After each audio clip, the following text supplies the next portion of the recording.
Did. Okay, I'm going to call us to order at 6:05. And I believe we have Chris as our minute taker.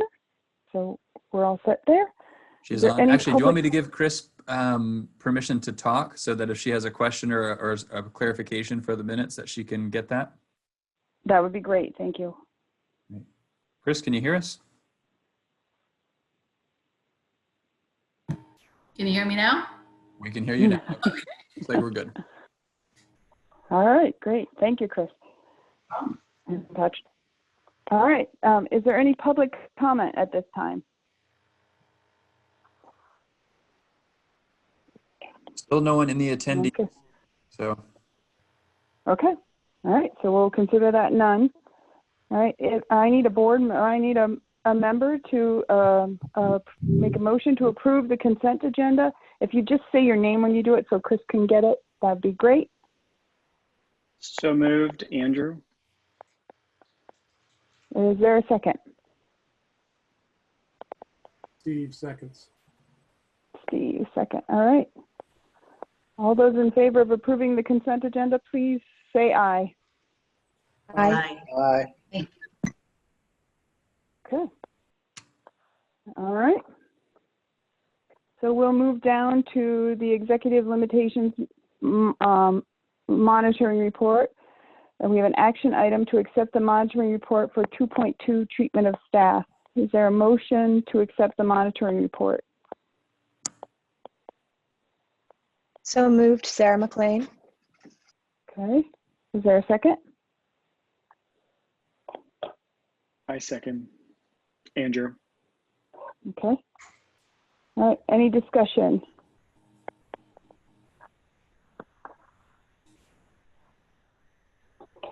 Rob Backlund, I just have a quick question. Maybe Patrick, you can answer this. When you sent out the feedback, are there also open-ended questions where people can offer specific anecdotes versus a 1 or 4 point system? Yes, there are. And so those questions are, I can read them to you. And because they're open-ended, we get a range of responses to those, and oftentimes there's identifiable information in those responses. So historically, I haven't shared those responses publicly. But the questions are: what do you perceive as relative strengths of the person? So administrator, basically, but by position. So superintendent, assistant superintendent, principal. And what do you perceive as areas in need of growth? So those are the 2 open-ended questions that are in there. Thank you. You're welcome.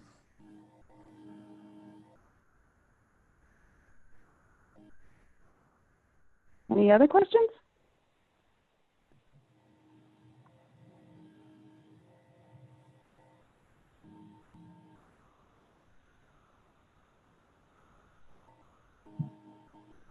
Okay, let me see if I can pull up my worksheet to ask you the questions. Maybe that'll open. Oh, that's your worksheet. Hang on. Oh. So, I guess our first question, I'm going from memory because it's not opening. I'm having all sorts of computer problems. I have it if it's helpful, Don. Oh, you do have it? Have it open if you want me to ask those. That would be great. Sure, that would be great. I have to go from memory, and I'm trying to get somebody to come help me. That's okay. I think we can team up on this. So okay. The first one, it's a yes or no. Based on the information provided, do you find that the interpretation is reasonable?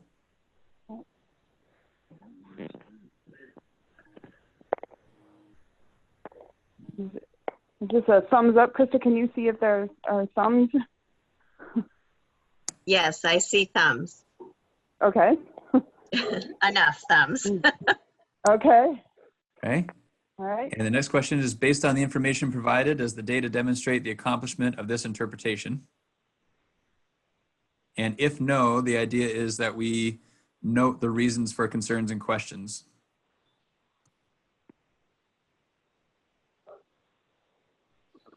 So is that, all right? Thumbs so again. Thumbs again? Okay. Yep. And there were, no, I'm not hearing any other comments other than Rob's question. Okay, so all those in favor of accepting the monitoring report for 2.2 treatment of staff, please say aye. Aye. Aye. Any opposed? Any abstentions? All right. On to the financial report. It's an update and it was in your packet. Any questions regarding the report?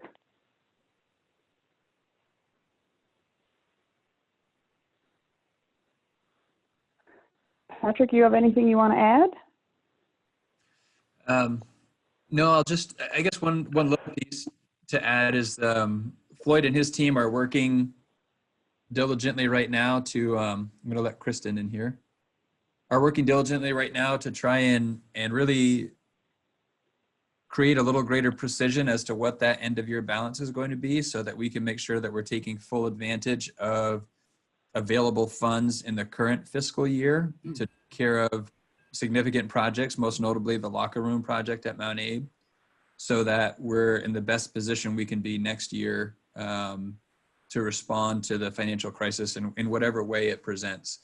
So that work is happening right now, and we're quite close, I think, to having a pretty accurate number for the end of year projection that gives us something to work from.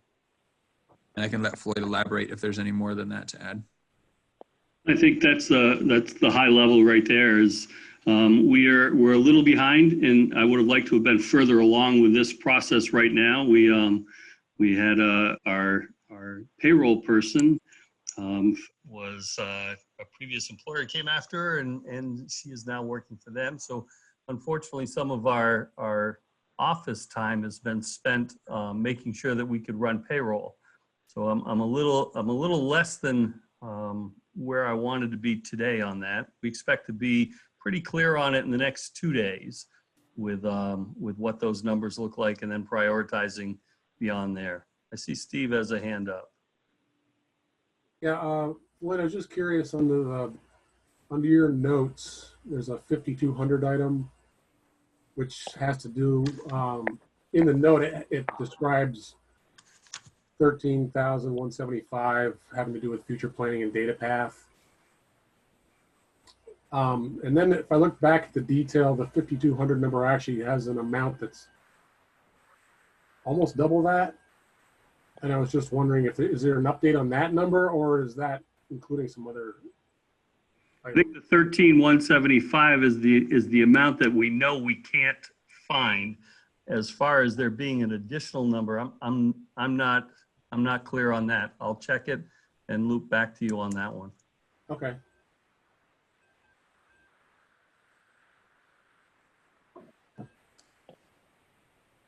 Is there anyone else with a question?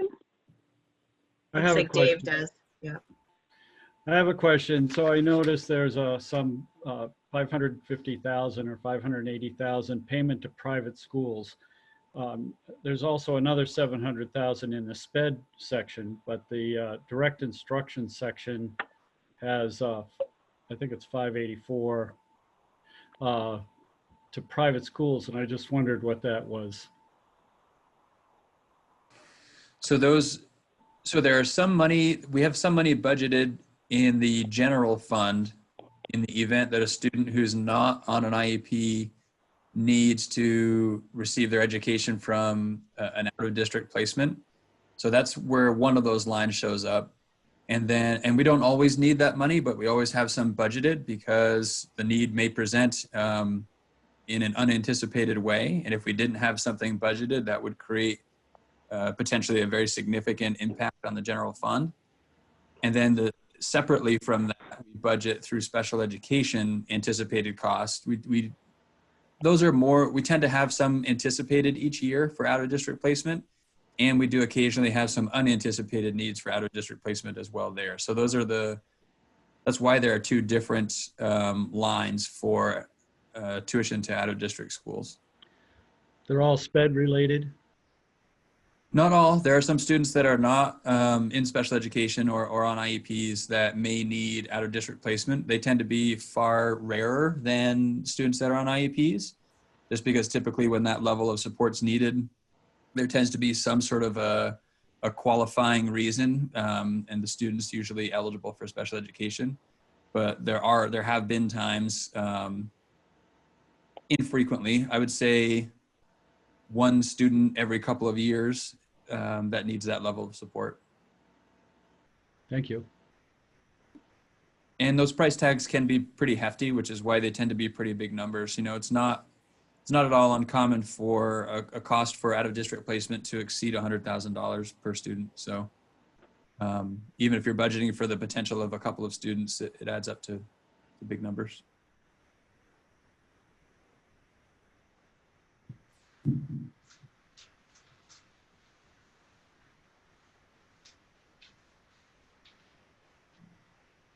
Okay. Any other questions?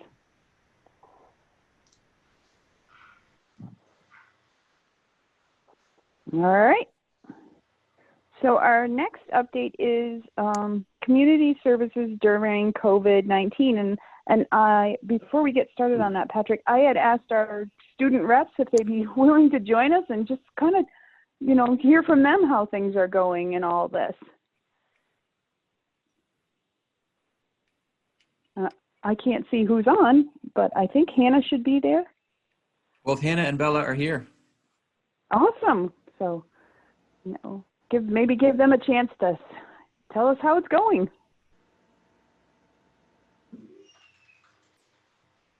For me, I think in high school, our workload is definitely a lot less than it would be in school.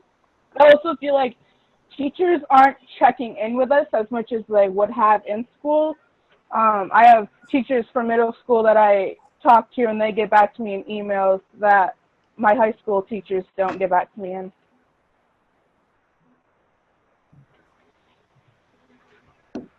Thanks, Bella. Yeah, it's weird for me, like finishing middle school in my kitchen, but I mean, our workload is like going down because school is ending, because it used to be like a lot more that we didn't have to. We have like weekly advisory meetings, which are pretty nice. Just to like check in with the people that we would normally see every day.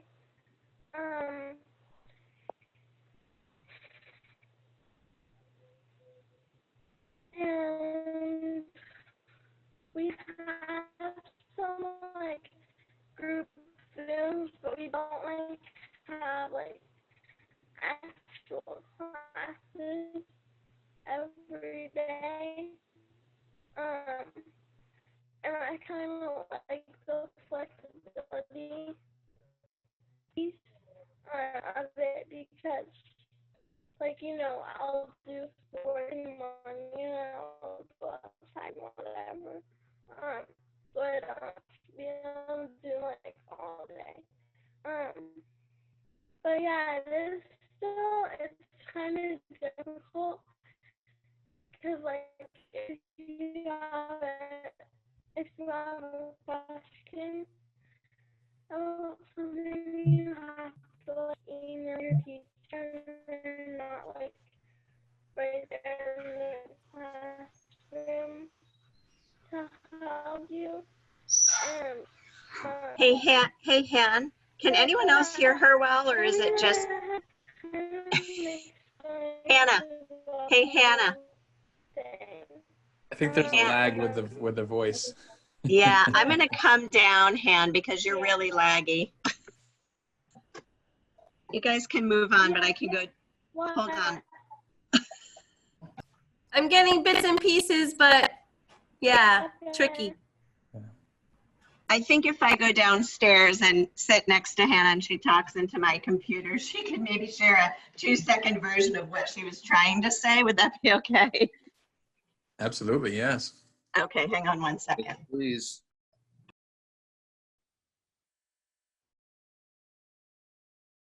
I think that might be a good example of what's been going on. I was just going to say, you can imagine that over about 1,350 students and the some glitches that might present. Steve, you almost made me snarf my water. It's exactly right. I think that is what's going on. Okay. Well, my wife's doing it at home every day, so I know what it's like. All right. Do you want to try again, Hannah? Is this better? Can you guys hear okay? That is better. If she can just speak up a little bit, that would be helpful. Nice and loud. It's weird. Like finishing middle school in my kitchen. Because it's not what I expected to do. And it's a little harder because like when you have a question, you have to email your teachers, and but our workload is definitely like less now that the school year is like starting to be over.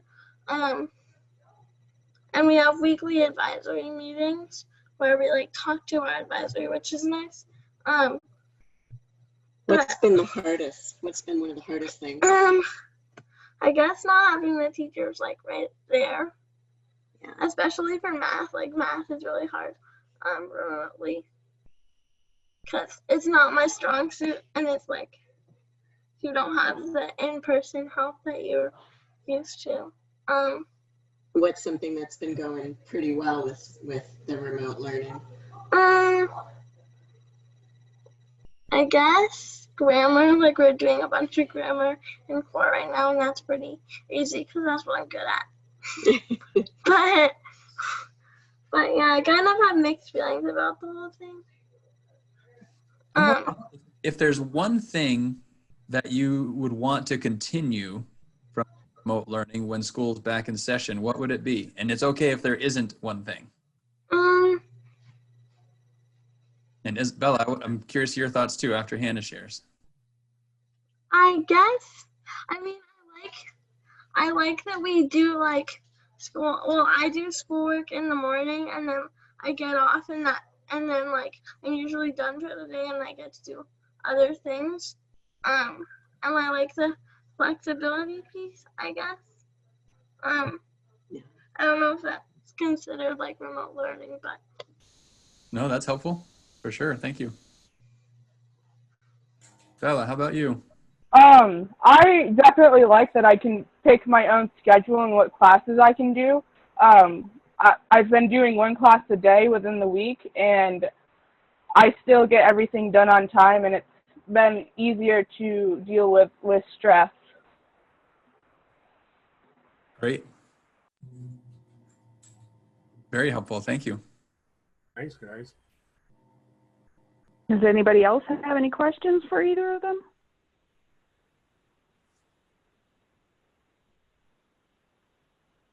Well, there's, oh, go ahead.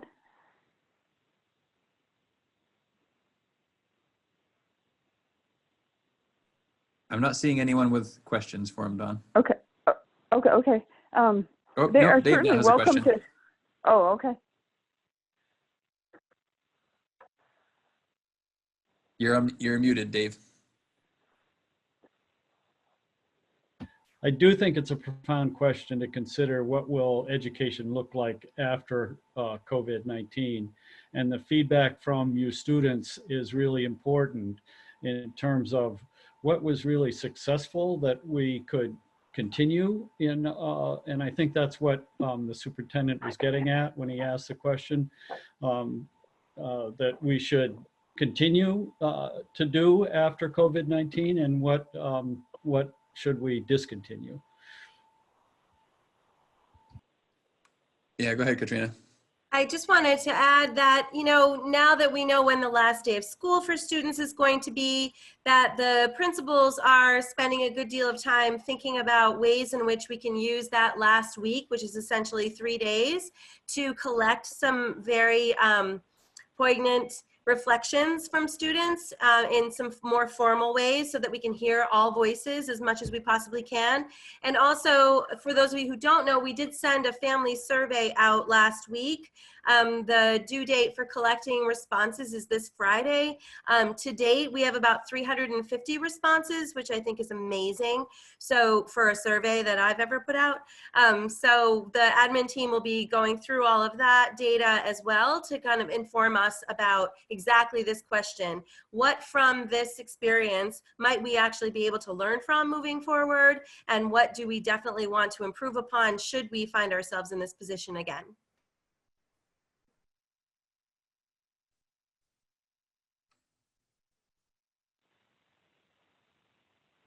Kristen?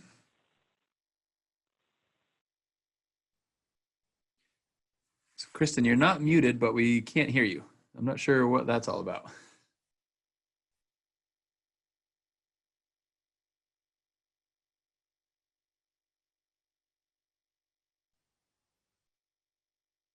Still nothing.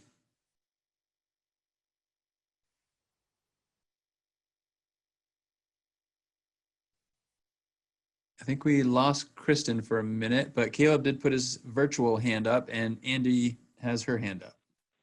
Yeah, this is Caleb here. I guess I'm just wondering, of course, we have our last day of school, and I know we've got our graduating seniors who won't be returning in the fall, but I'd ask the question to either or both students, does everyone just 100% really need this summer break and that's just what we're looking forward to? Or are there services that our school district could be providing over the summer for students, considering the way we ended this year and not completely knowing how we'll start the next year? I'm just wondering, are there services this summer that would be different from other summers that would be useful? And maybe that ties into some of the things we're going to continue, if there's remote supports. And it may be, I don't know what's possible, but I'm wondering, just in a world in which anything was possible, are there things this summer that the school district could do proactively for students?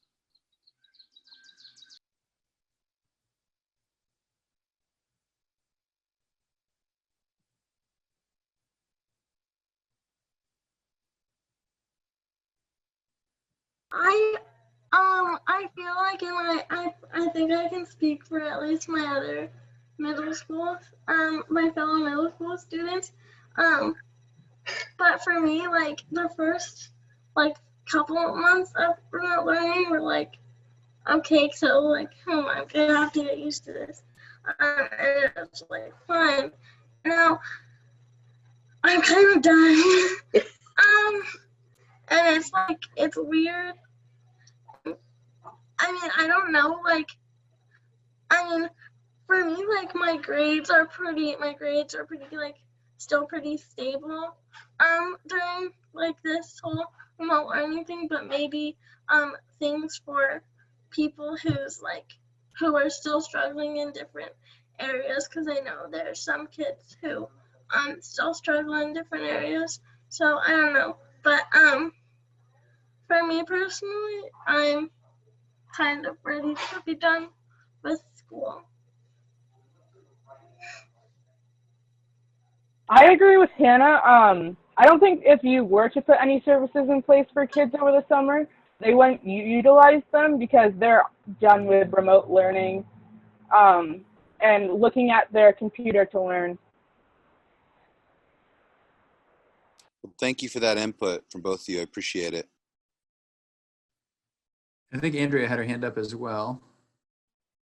Annie, not Andrea. I actually didn't have a question. I was just going to say that I wondered if the issue with Kristen was that there were too many people on, because I know on the Hannaford Career Center meetings that we have, when there are too many people that are on at the same time, the last couple of people that join can hear everything and see everything, but even when they're not muted, we can't hear them. And I didn't know if it was that issue. So I wanted to mention that. I didn't know if that was what it was. That's all. I switched to my phone. Can you hear me now? We can. Okay. Sorry about that. No, it said my computer. I mean, I do Zoom all day. So I've already done like 8 Zoom meetings today or something. But so I don't know. I might just have to go fix it.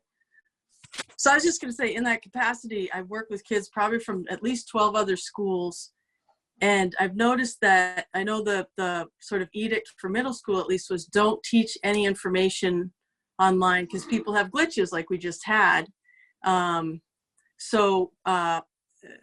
Sample size that I have just says that you know, there's less, at least at the middle school and probably the high school, less interactive with teachers than those 12 other schools where some kids have classes every day or check in with someone every day. So, I mean, there's a range of models. And so I think what I would like to see the state do is look at those range of models and not just each individual school district look at how theirs worked, but pool that information to maybe figure out what worked, what didn't work for possibly even the fall. So I don't know if there's any collaboration happening at that level. But like I said a month ago, my son hadn't had a mandatory class meeting, and he still hasn't. A month after that, he hasn't had a mandatory class meeting. His TA isn't doing it, and the teachers don't. They do wonderful, you know, video instructions and video lessons, but nothing interactive. So I would like I don't know if the education department would do that, but just to look at what districts tried and try to create by the fall, you know, what works best. Yeah, we're definitely doing that in-house, as Katrina spoke to, but I'm not hearing a lot of more regional or statewide collection of that yet, but it certainly still could happen.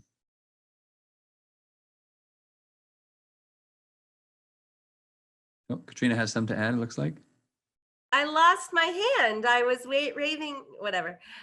Yeah, so I agree. I think, you know, we were very hesitant to put super, super tight parameters around every single elementary school needs to be having a class meeting from 8:30 to 9:15. Every single TA has to meet every day from 10 to 10:15. Like, we were very nervous about doing that as a district, as of course the whole state has been nervous about being that prescriptive, because we didn't really know where families were, right? So the tighter we make those expectations, the harder it is for people to meet them. I think we've learned a lot about that, and should we be finding ourselves in this position in the fall or some sort of a hybrid situation, I think a lot of what we've learned in these last 2 months is going to help inform what will work best. In my opinion, I think there are places we could be a little bit tighter in our district.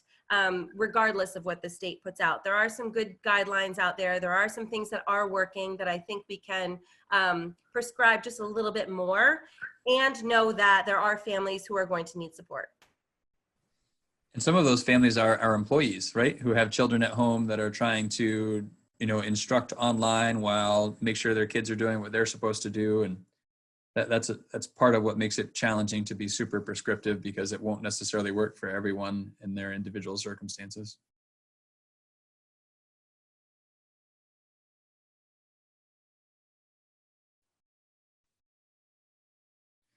Don, did you want me to kind of roll into that sort of general topic of community service, et cetera, during COVID, which I think is the agenda item that we're on right now?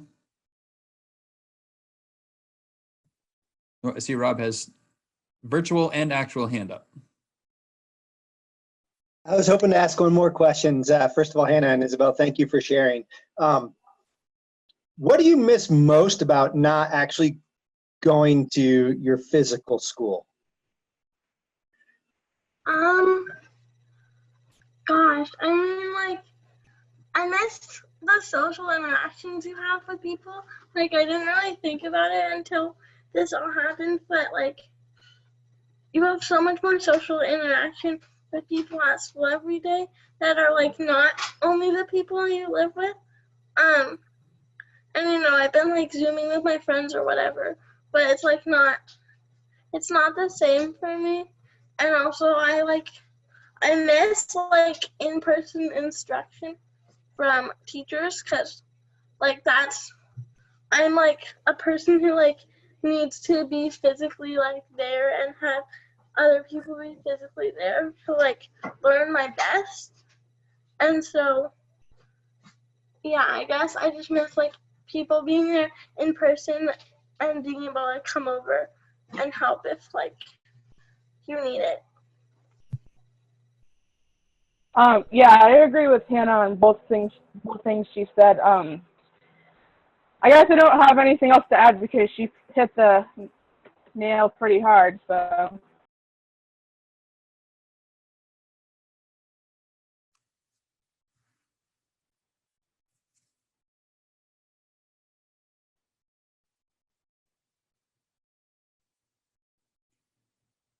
All right, Dawn, are you here? I see a square with your name in it, but that's all we have right now.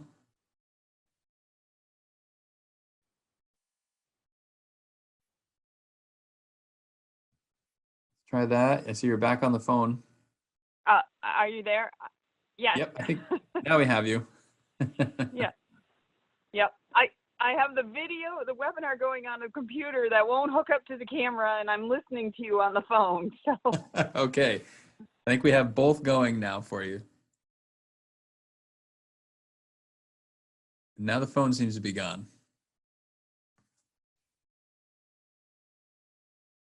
I just texted her to see if she wanted me to try to FaceTime her and kind of hold her up to the group. And I mean, it works with my mom and dad. I don't know.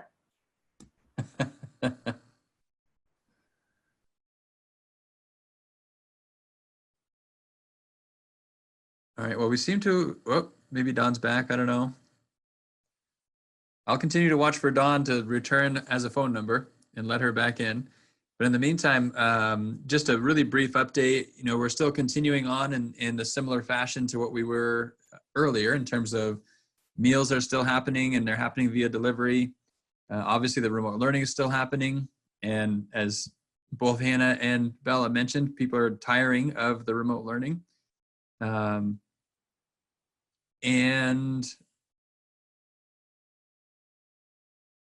I think those are the highlights. We're continuing on with what we're doing. And there's Dawn, but Katrina, you're muted.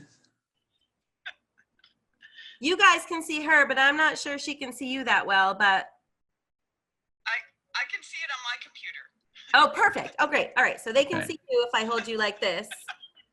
I might have to translate like again with my mom and dad, but that's all right. I'll try.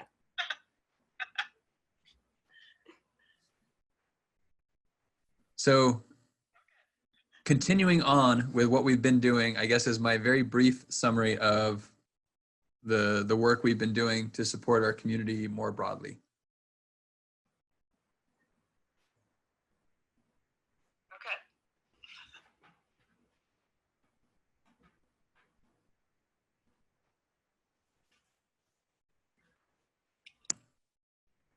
We have to be really quiet now, babe. I'm not muted. Did I miss the update? Was that what he just finished?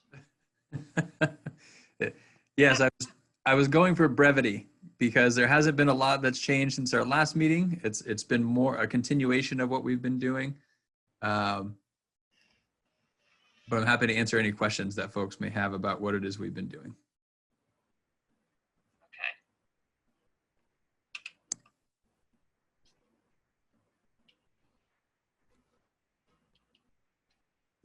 Don, did you give up on the phone? It keeps disconnecting, so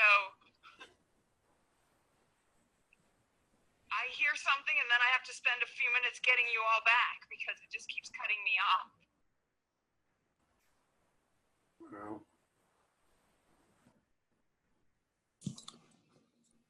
Looks like Sarah has a question. I do. Patrick, are there plans to continue? I'm sorry if I just missed that you just said this, but to continue all of the meals through the summer? Yeah, so we're going to continue delivering meals through June 12th, and we're going to continue to prepare meals for pickup through the summer. with I think a week or two off in between.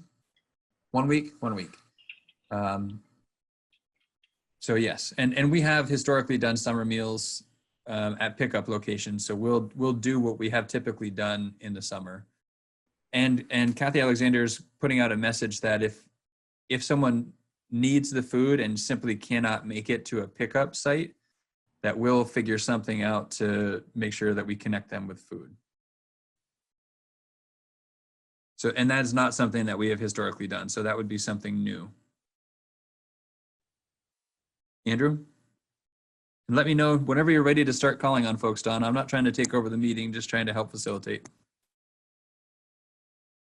So I know, obviously can't read the future, but are you getting any sense from other superintendents or AOE about what the fall is going to look like, given the current pace of opening things up to the economy, or that's just sort of like deal with it when we get there kind of thing? Well, that's the trick. Certainly we're not going to be, it's a hard thing to deal with when we get there because there's so much work that goes into whatever it's going to be. And we're also not getting a lot of guidance, sort of understandably in a way, right? So guidance is driven by public health data. And public health data is pretty quickly. So what it will look like in the middle of August might be very different than what it looks like right now. We're having an echoing issue, looks like. Yeah, I think. Yeah, I think it's Dawn, if you were to mute yourself. Is that better? Yes. That seems better. Okay. Sorry to mute you once you finally got yourself squared away there, Don. But so yeah, that's the daily question. Really, is when and if and what will it be in terms of guidance for the fall. So in the meantime, we're talking about a variety of possibilities and trying to have contingency plans with what that's going to look like. So both really trying to think about what if we're entirely in person and have to social distance, what would that look like? What would the needs be to make that happen? If we're exclusively remote, how would we do that better, having learned from this spring?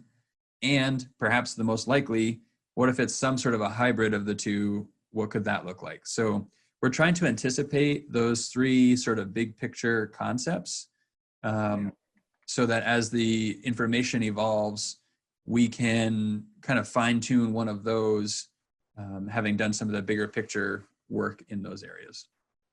So if you're not given a lot of guidance, then I'm assuming that internally you're having to sort of establish somewhat of a deadline, a date where you have to commit to moving ahead with a certain model and using other models as backup. Well, and as the planning evolves with that, and we understand more about what it will take to pull something off, that's going to drive probably the dates by which we have to make a decision.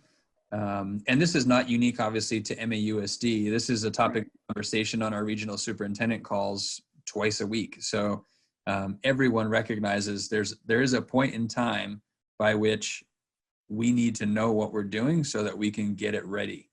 And unfortunately, and this is going to be the challenge, right? So the public health data that we want to make decisions based on may not present itself in time to put together whatever plan is necessary to be ready for the fall. So that's the sort of dance that's happening right now as we try to figure this out. And the reality is it becomes more difficult to pull together the entire faculty and staff after June 17th and before the end of August, right? Everyone's schedules change. People may have summer jobs, like just the availability of everyone changes significantly.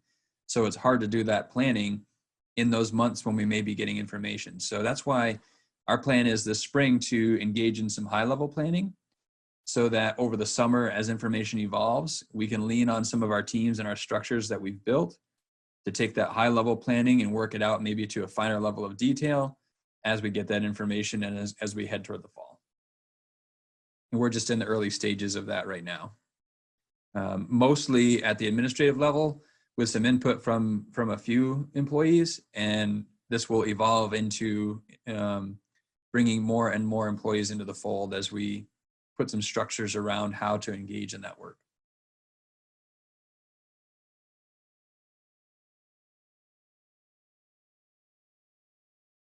Krista, and then maybe Kevin.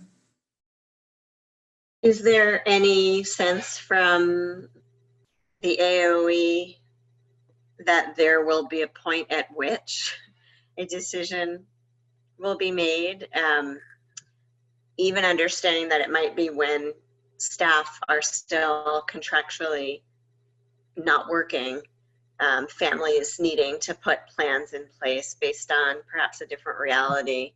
And have the superintendent's groups talked about, is there a way to put any pressure on by this point we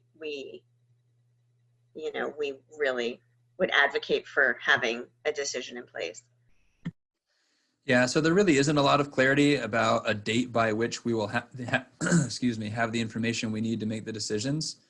And again, I understand the position, knowing that folks at AOE couldn't possibly say when they know they'll have the public health data necessary to make informed or provide informed guidance. And yes, we're talking as a superintendent's group, like, so how do we wrestle with that? We recognize as leaders of these organizations what it's going to take to operationalize any plan, whichever plan it might be. And so there's a lot of anxiety about having guidance and information in a timely fashion to be able to do that. So yeah, so there's talk about how do we help ensure that we have the information we need when we need it to get this done, because ultimately we're responsible for, the students in our organizations come the start of the school year, whatever that's going to be. Kevin, you had your hand up as well. So Chris has sort of alluded to it, but a little bit more succinctly, going into this process, I didn't appreciate, and maybe it's a nasty word, but the amount of childcare that the school system provides. Not only education, if you will. So if the school, or as you consider remote learning in the fall or in the future, have you considered, or do you need to consider how to fill that gap where there's hours in the day that students may not have supervision or childcare, or whatever you want to call it, at home, and may not have their best focus? Yeah, and that's that's part of the reality of this, and this is something that I've grown to have a little bit clearer understanding of as we approach the fall. My sense is the economy cannot really restart the way I think everyone wants it to be able to restart if schools don't have children in their buildings, because until the kids have a place to go, it's going to be really hard for parents to go back to work. So even if businesses are opening, if we can't take students in, that's going to have a significant impact on the economy getting up and running. So I fully recognize our role in that. It's not our primary mission as an educational institution is not childcare, but it is sort of a byproduct of our primary mission, which is to provide an education to these students. So that's not lost on me. And in fact, that was a big part of our conversation today as an admin team with specifically the elementary age students. And it was a part of our conversation with the high school level as well. I think we have to be prepared to meet the physical distancing guidelines, whatever they might be in the fall, and find a way to have especially our youngest children in our buildings so that the economy can start, right? So a junior in high school probably can be at home by themselves for some extended period of time doing remote learning with hopefully some success. Kindergartner probably can't be at home for any extended period of time and be successful remotely. So there is an emphasis, I think, on making sure that our youngest children, and the question there is, so where's the cutoff? Is it K6, K4, K5, K8, K7? Different people would have different perspectives on that, but we need to be prepared to take in as many of our students as we possibly can, following all the proper guidelines, so that we are doing our part to educate and help the economy get up and going again. And the work between now and then is figuring out So what does that look like? How do we do that? What staff does that take? Are our buildings big enough? I mean, here's a silver lining to declining enrollment, right? We might have enough space in our buildings to bring all of our K-6 kids into them as they currently are structured and spread them out and meet all those guidelines. That's not confirmed yet, but there's a possibility of that being able to happen. And those are the kinds of things that we're trying to figure out right now. Dave? I wonder, with regard to your considerations of what's going to happen next year, a concern on the part of many throughout the state has been the concern that the remote learning that has taken place thus far has exacerbated the equity differential between students of means and students without means. And is there any evidence that that has happened, that students lacking means have drifted further behind their colleagues that have means? That's one question. And then the other is the concern for special ed students, that it was going to be much more difficult to deal with the needs of special ed students in a remote learning platform. Is that part of your, I presume that's part of your discussion? It absolutely is, yeah. And I would say this was part of our conversation today too. I think generally speaking, the answer is yes. I think our most vulnerable students, and that can be defined in a few different ways, and it's probably true for almost all cases, that our most vulnerable students are the ones who are struggling with remote learning the most. It's not for sure true across the board in every circumstance. There are some students that are on IEPs, for example, that are thriving. This happens to fit their learning style really well. The flexibility that Hannah and Bella talked about really suits them well. So it's not exclusive, but I think generally speaking, yes, our most vulnerable students are struggling the most with this. So I do think there is an element of exacerbating the inequities that existed prior that we need to wrestle with. And those are some of the conversations we're having. And as we're talking even at a high level about the fall, we're talking about how do we ensure that we're meeting the needs of students that have been disadvantaged mostly by this remote learning, and how to overcome those. So that is I would say that's a primary part of our conversations pretty regularly. And we've explored lots of different options for that. You know, even if we're in a hybrid or in a remote learning situation, is there a way that we ensure that our students who are at greatest risk of not being successful in our model, do we make sure they're in the building every day, even if not all other students are in the building every day, if that's what they need to get support? Really just thinking about whatever it takes to make sure that we're supporting them the way they need to be supported is what our focus is going to be. Great, thanks.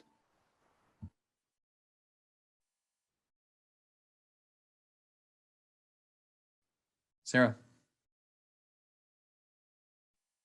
Yeah, has there been any conversations with any other organizations that we could potentially use some of their facilities, like the Lincoln Library or the Bristol Library, or just to afford us more space for the social distancing?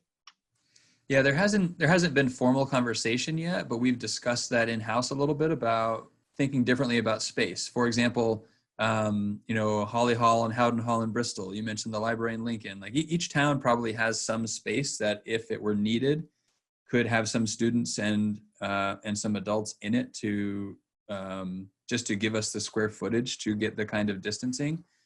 And we're actually trying to, this is tricky for everyone, but trying to shift the conversation to really use terms like physical distancing, because when school resumes in the fall, we actually want to encourage socialization. So physically we need them to be 6 feet apart or more, but we want them to socialize as much as possible, because that's a significant aspect of what's missing right now. And there are complications in socialization when kids are in a different building in a different part of the town that we'd have to think through, but it's definitely not off the table as an idea. And we've thought about some other ways to really work the square footage angle as well to create the space we need to bring everyone in. Right now, our building principals are feeling pretty confident that we have the space in the buildings, but we really need to put some clearer numbers to it to see that it's going to work out. Krista? I was just wondering if you've been able to capture any learning from the essential childcare program and how that has gone as far as keeping kids separate. I know it's mostly younger kids, but I bet there's some best practice, do's and don'ts that have come out of that could be useful moving forward. I feel like we are always learning from ELP, whether it's their after school care, their summer programming, or now the child care that they've started up. And for sure, we're learning a lot about the do's and don'ts and what works and what won't work, and the staffing levels and some procedural things. So absolutely, we're going to be in great position in that regard, that they've field tested some things. And, it may be a little different when we're trying to scale up from 30 kids to 1,300. But nevertheless, I think we can borrow a lot of what they've learned. For example, even knowing 7 or 8 kids in a room with 2 adults is about what you can have and keep your 6-foot social distancing. So that to procedures for checking temperatures and custodial cleansing, et cetera, are things that I think we can scale up. Trina, do you want to add to that? Yeah, I would just add, and in addition to some of those procedural pieces and making sure that the space and the supplies and the mask is all good, it's how do you talk to kids? How do you answer the question, like, why am I wearing a mask? Why do we have a rope that has marked out 6 feet when we go for a walk around town in Bristol, right? So how are we actually having those conversations with kids that feel developmentally appropriate, safe, and backed up by what the parents are saying at home? So I think we can learn a lot from what these folks have been doing for the last 2 months. It's pretty amazing, considering we jumped right in and kind of we're learning on the fly. We have lots of resources, and we have now this actual ground experience to be sharing with teachers. And kids can grasp the concept. I was talking with a special educator earlier today who happened to be at Bristol last week sometime, I think. And she said she had observed kids out at the playground, and she saw kids in the sandbox 6 feet away from each other. So they're applying what they're hearing and the conversations they're having and the learning from the child care setting and extending that out to the playground. And that's intentional. That's by design, right? So they're talking about, what does this look like on the playground? What if you're in the sandbox? So they don't leave any stone unturned in terms of explaining to students what it looks like in the different environments, but they're getting it and they're doing it, which is great. And they're still having fun, and they're still laughing, and they're still creating, and they're gardening, and they're building huge ships and having pirate wars. I mean, there's some really amazing things happening in that childcare that, yes, we are thinking all the time about how do we steal this and blow it up, so that we can support more kids.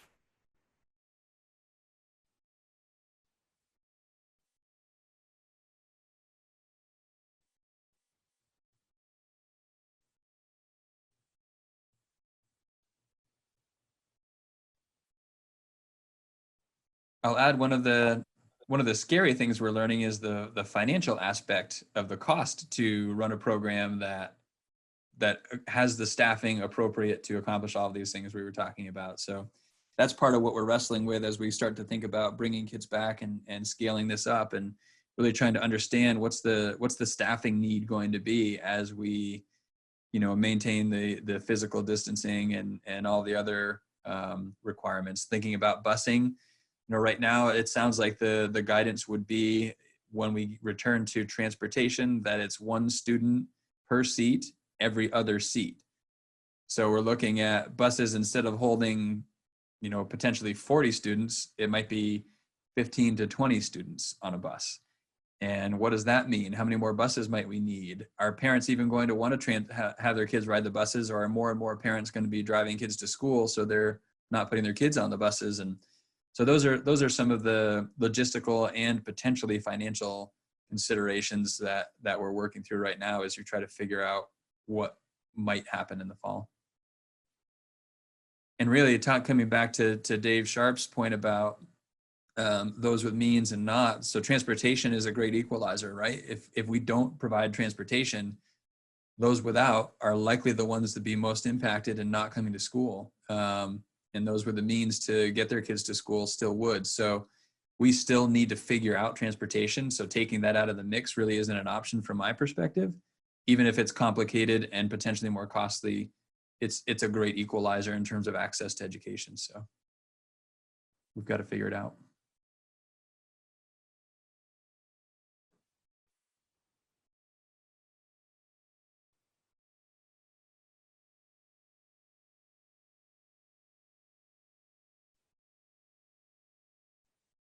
I'm not hearing any others, Don.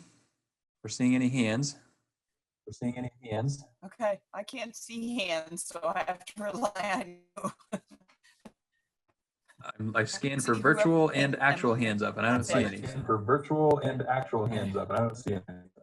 Okay. All right. Then let's keep moving along down the discussion around the superintendent authority to set salaries for the administration, and then the policy references are included. Policy 2.7.3 and 3.3.3. Yeah, and I'll set the context for that. And then happy to turn that over to folks for conversation. So Don and I have been in conversation for a little while now, and this is something we've questioned for a couple of years. The past practice has been for the board to set administrator salaries, and really salaries for folks not covered by the director's policy, the collective bargain, or the either collective bargaining agreement. And that's not the practice in other places who operate under policy governance. So part of what Don and I determined to do at the end of our last meeting was, let's look at our policies and see if the policies shed any light on what the appropriate practice should be in terms of establishing those salaries. And as we did our homework and we checked in with each other ahead of tonight's meeting, we both felt that 2.7.3, which is the executive limitations language, but also 3.3.3, which is the board management and governance, both indicated that it was the superintendent's responsibility to set salaries for, really it lists a lot of different folks and the conditions under which those salaries need to be set, but that it identified the superintendent as the person who had the authority and responsibility for doing that. But because it was it's different in practice from what we have done, Don and I both felt it was important to have a discussion about that tonight, because this would otherwise have been a meeting where we would set those salaries. Typically, the way, and just to sort of talk procedurally how this has happened in the past, effectively, those other salaries that we're talking about tend to follow the collective bargaining settlements. And we just sort of follow suit unless there's a reason to make an adjustment. So if you looked at 2.7.3, I think it was there. It basically says that the superintendent is held accountable by policy to be sure that that salaries don't deviate from, it lists a lot of different things. One of the things it talks about is that it doesn't deviate from the geographic sort of range of salaries that folks might expect for those positions. And so when we find that there's a position that is not consistent with what salaries for the position are getting in the geographic area that we're in, then those have been the times when we have not followed the sort of path that's led by negotiations and strayed from that and offered something different. So that's sort of the story behind this agenda item. Maybe now is a good time to turn it over for some discussion, questions, etc.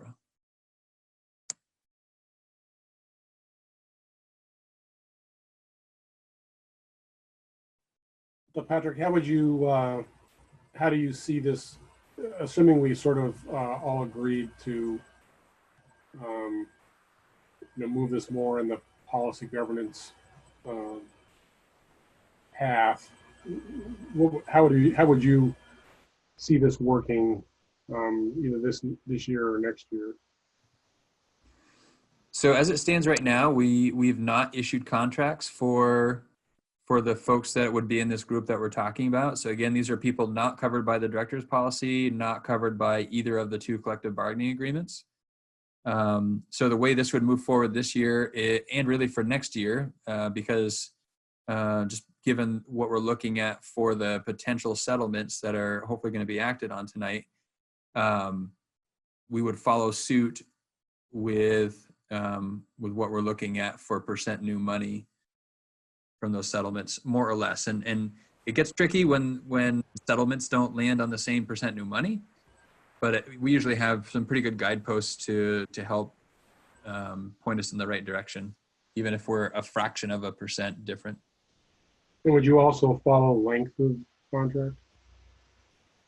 No, so that would typically, really, we're only talking about the salary aspect of it. The other details in the contract are relatively boilerplate. They're consistent across sort of the groups. Like, so all building principals have similar contract language, and there's a guide when we're taking on a new administrator and where their salary is set.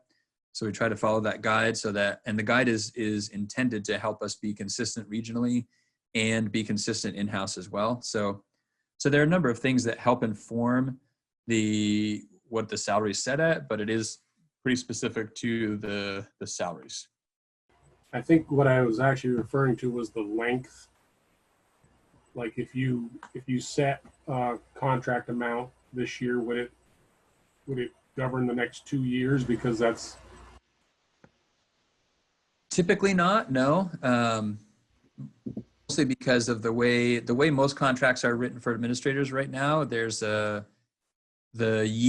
first year of that contract is set, and then there's language that says that the salary would be not less than that year, than what that salary was set at, but it doesn't articulate specifically what it would be. And that just leaves it open because our administrators all have 2-year contract. I think all have 2-year contracts, but they're in different stages of that 2-year contract because of their hire date. So they don't all end their second year in the same year because of that staggered hire date. But they do have 2-year contracts, which is fairly standard across the state to have a 2-year. But theoretically, you'd have the discretion to either shorten that or lengthen that depending on the particular administrator. Exactly. Yep. Administrator or circumstance. Again, as we're coming into some really uncertain times, to have that flexibility to set contracts in a way, because again, there's other policy that states that I don't, put the district in financial jeopardy, et cetera. So maintaining some flexibility in terms of the length of contracts to position us to be able to do what we have to do in these uncertain times and talking about facilities, et cetera, becomes really important down the road.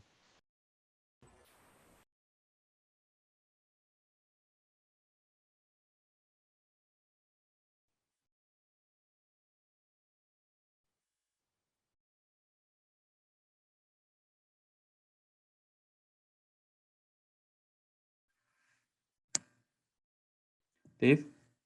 I can't support such a process. I feel pretty strongly the evidence statewide is that, and I've said this before, I apologize if I sound like a broken record, but Vermont is an outlier in costs for district administration and in-school administration. And I think that administrators typically do a pretty good job, a very good job of managing staff that are under them, but not such a good job in managing the costs of their own office. So this, I couldn't support this. I won't support this. And it would be important to note the interpretation right now of policy as it's written is that it is the superintendent's authority to do this. So if this is not what the board desires, this would necessitate policy language change. just procedurally in terms of how to go from here.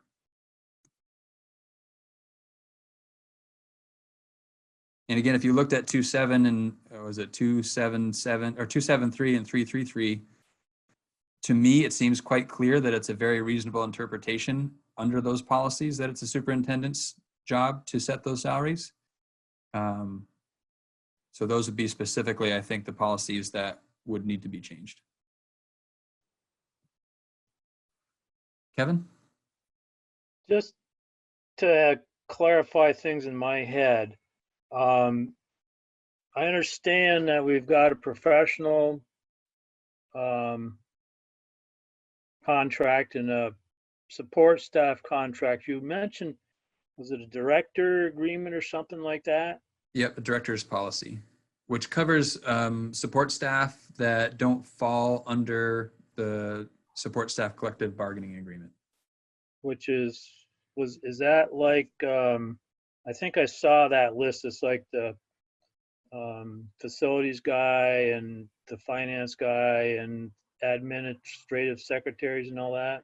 Yeah, so all told, there's probably 40 to 50 people covered under the director's policy. So basically, everyone in central office who's not an administrator is covered under the director's policy.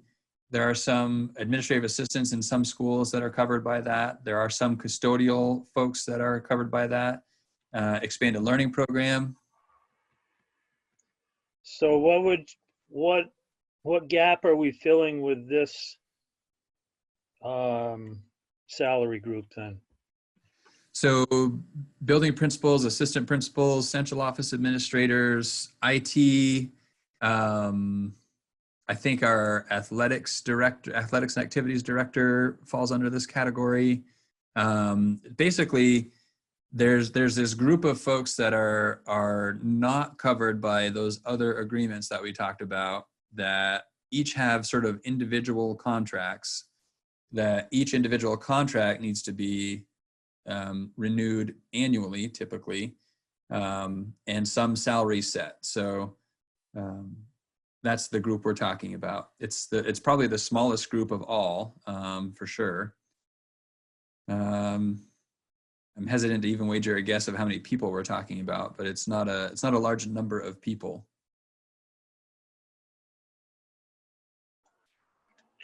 Just enough to make it confusing. Yes. You would think with 3 different agreements that would cover everybody, but unfortunately it doesn't.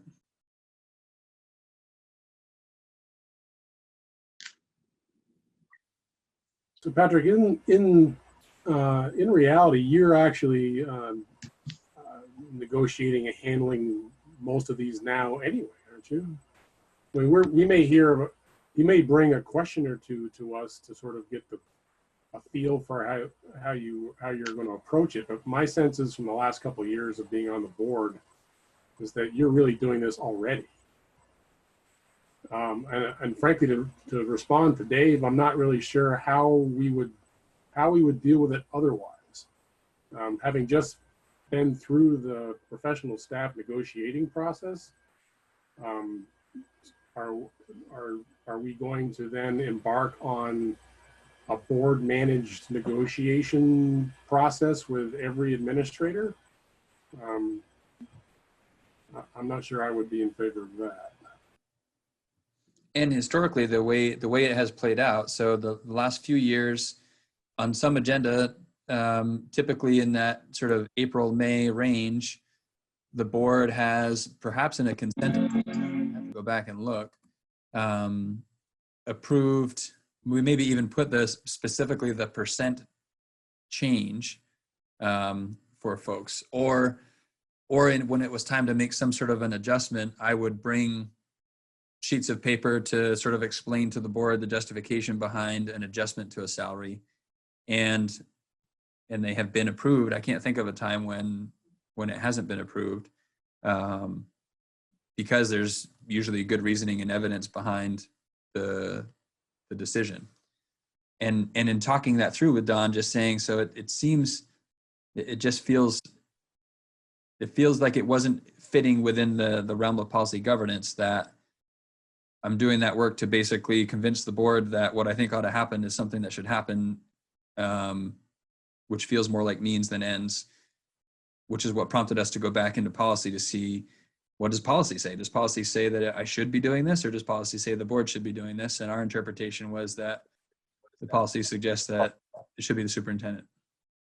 Kristen? So Dave, I guess my question is, Don, I guess you would have to ask Dave, is he saying that all those people should not get a raise this year? And I wonder how that would affect retention. I mean, we see what happened when our payroll person left. You know, someone that's, any organization knows that when someone's trained and you've put years or months or whatever of training into people, that that's worth a tangible amount of money.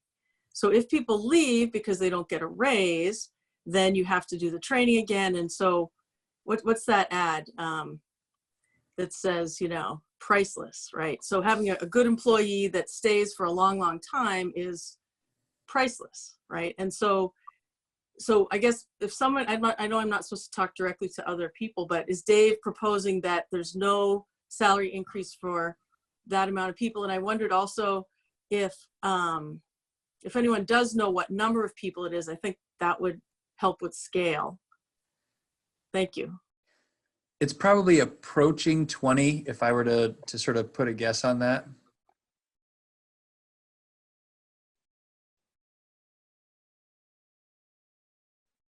Probably in the mid to upper teens anyway, maybe not quite 20.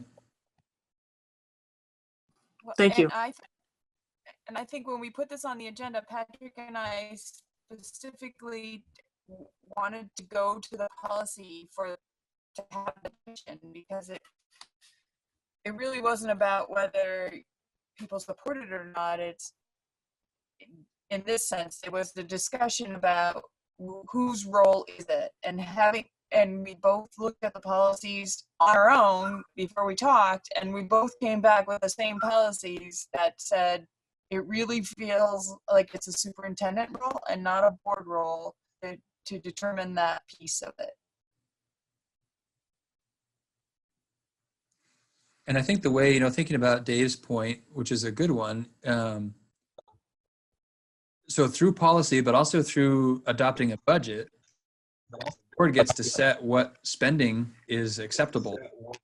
And as superintendent, I have to figure out how to make that spending work within our organization. So if that means needing to manage sort of front office folks, whether it's a building front office or a central front office, then those are things that we need to look at. And in fact, those are things that we continually look at. But that's a way for the board to make sure that the spending that they think is acceptable to taxpayers is within their authority.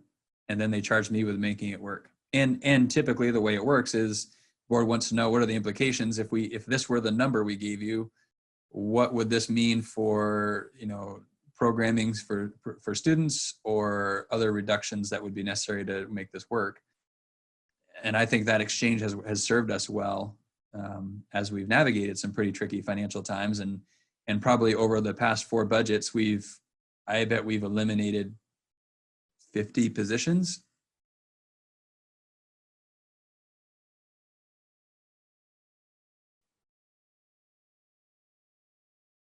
So at the risk of responding to another board member, please censor me if I'm speaking incorrectly. But I would say my concern is not the pay of any particular individual, but the number of individuals that are on a staff has been the evidence that I've seen sitting on the House Education Committee. I would ask, what is the problem with the system the way it works right now, with the superintendent bringing a proposal to the board for the board's approval? Has that been problematic in the past or currently? I would say from my perspective, it's been at least cumbersome.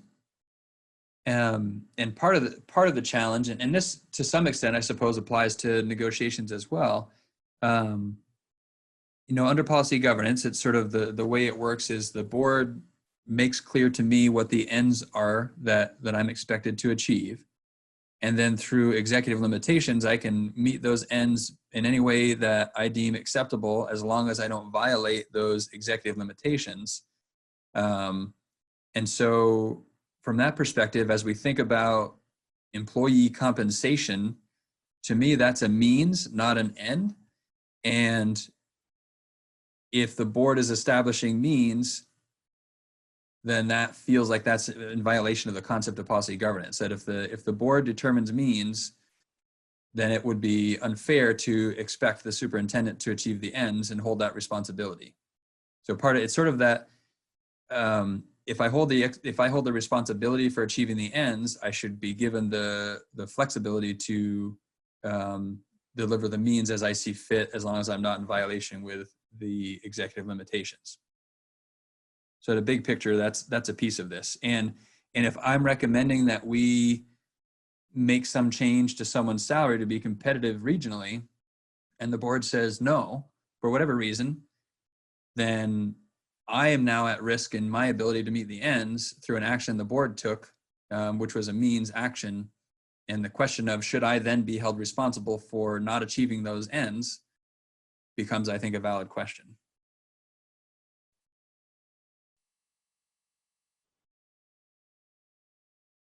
Want me to keep calling on people, Don? I don't know if you're still having technicals. Andrew? So Don, is this just basically a thumb or a straw poll about like we're fine with the interpretation as it is that the superintendent sets salaries for those folks? It's more about whether it's a discussion to know, like, are we all still in agreement that that's the correct interpretation, or should we be looking again at the policy to decide it's not the interpretation and maybe we should look at the policy and like maybe our policy isn't clear enough. Okay, because it sounds like the policy is pretty much clear that the superintendent, that's his role, and it seems like just from a larger overview of policy governance is like if we start getting into that, then it sounds like we have some questions about the policy governance model as a whole. If we're gonna buy into it, let's stick with it, right? And we may not individually like administrator salaries or the number of administrators or whatever, but our control ultimately is the budget target we set, and then the taxpayer ultimately votes it for it or not. So there is some backstop in there. So I'm fine with moving ahead as is.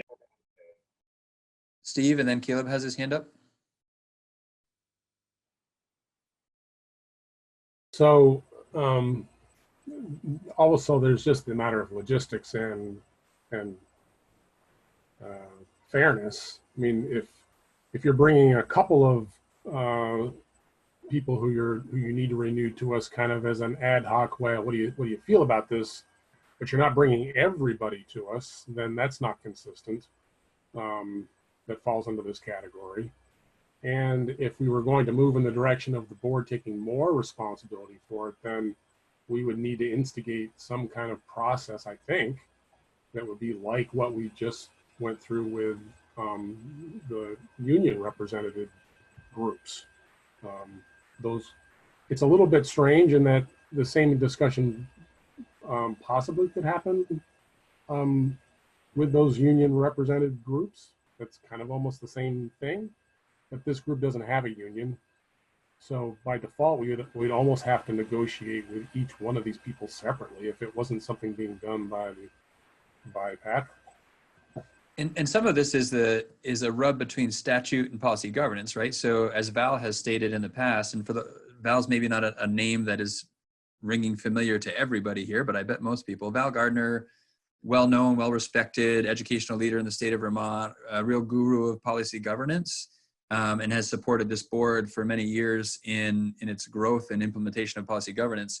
I can remember Val saying that in purely policy governance, the board would have no role in negotiations, but we happen to have statute that says that it's a contract between the Board of Education and the teachers union, the local union.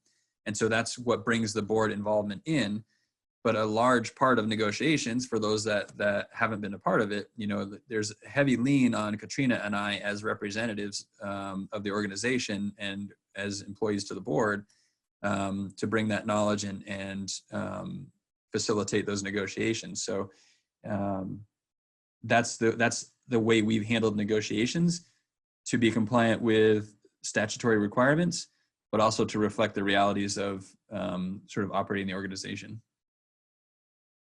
Yeah, I'm trying to remember. I mean, Don, you have the historical knowledge, and probably Kristen and others who had been on the board way back when, right? When before policy governance, or when only some schools were employing policy governance, how were these admin and director contracts talked about at the board level?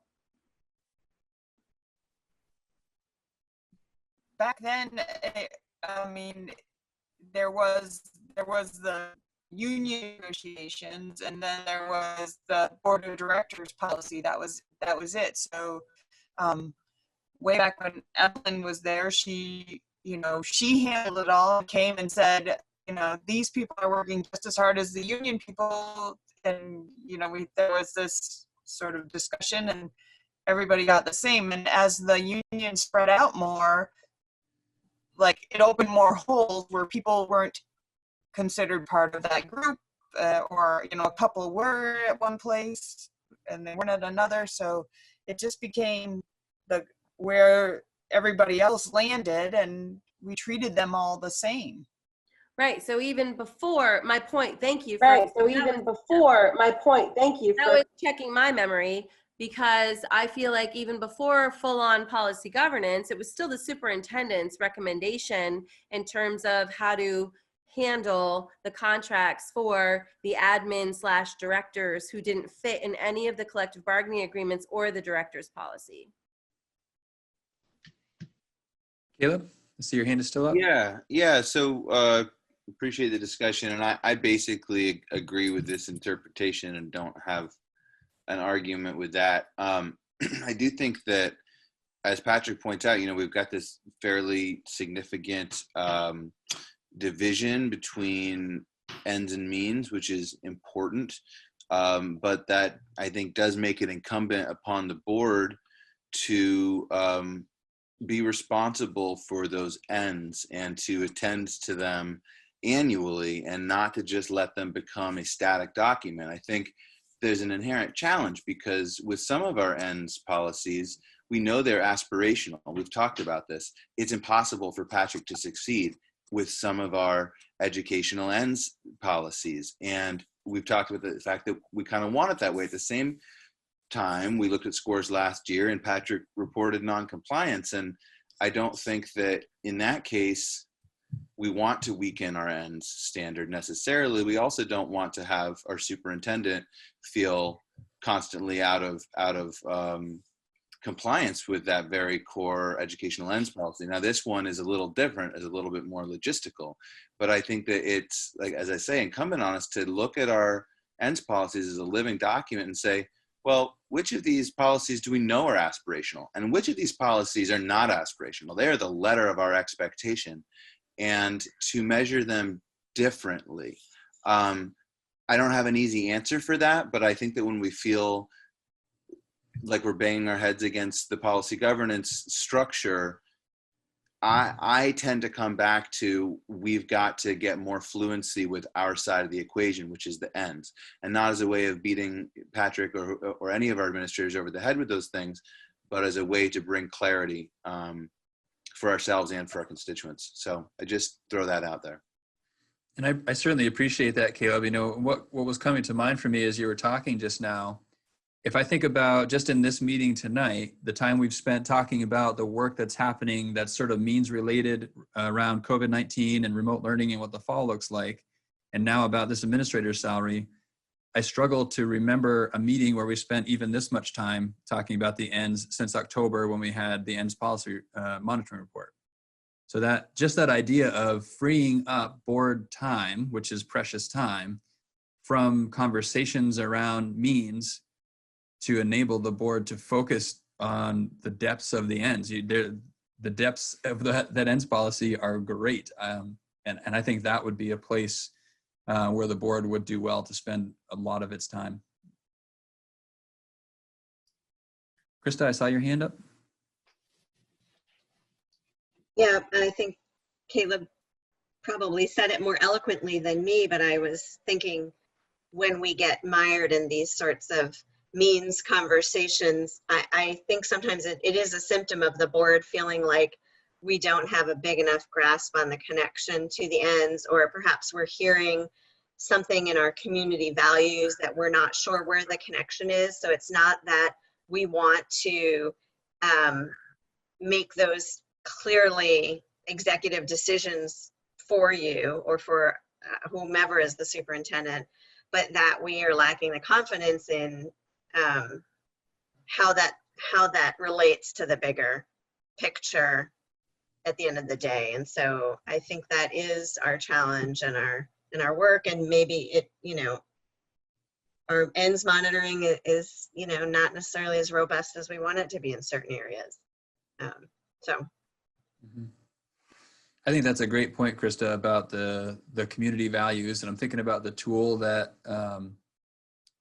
that Sue helped create that could be a great guidepost for some of this. And I also acknowledge there's something fairly concrete about means that can feel like we're accomplishing something and we can wrap our head around. The ends tend to be a lot more obscure and harder to wrap our head around, which is a part of, I think, what's so appealing about talking about means.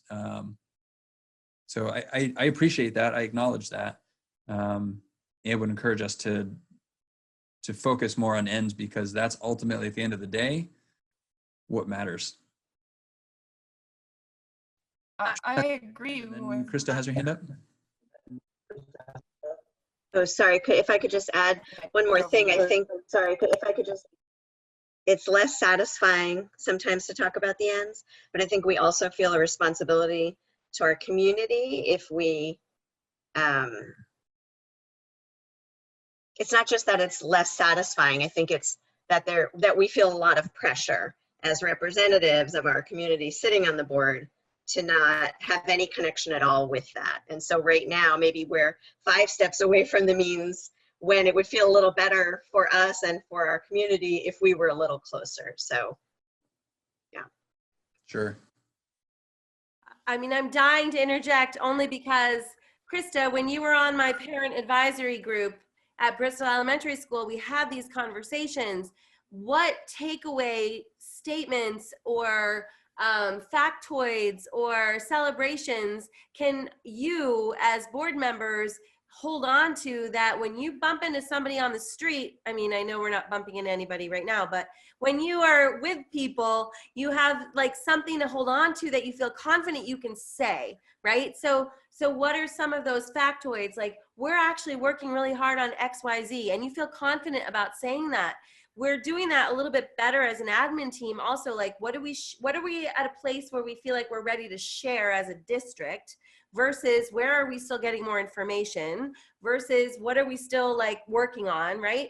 But I feel like even back then when you were on my parent group, we were really looking for some statements that you as a parent, or now as a board member, you had something you could like, just something you could hold your hat on, right? You'd hang your hat on.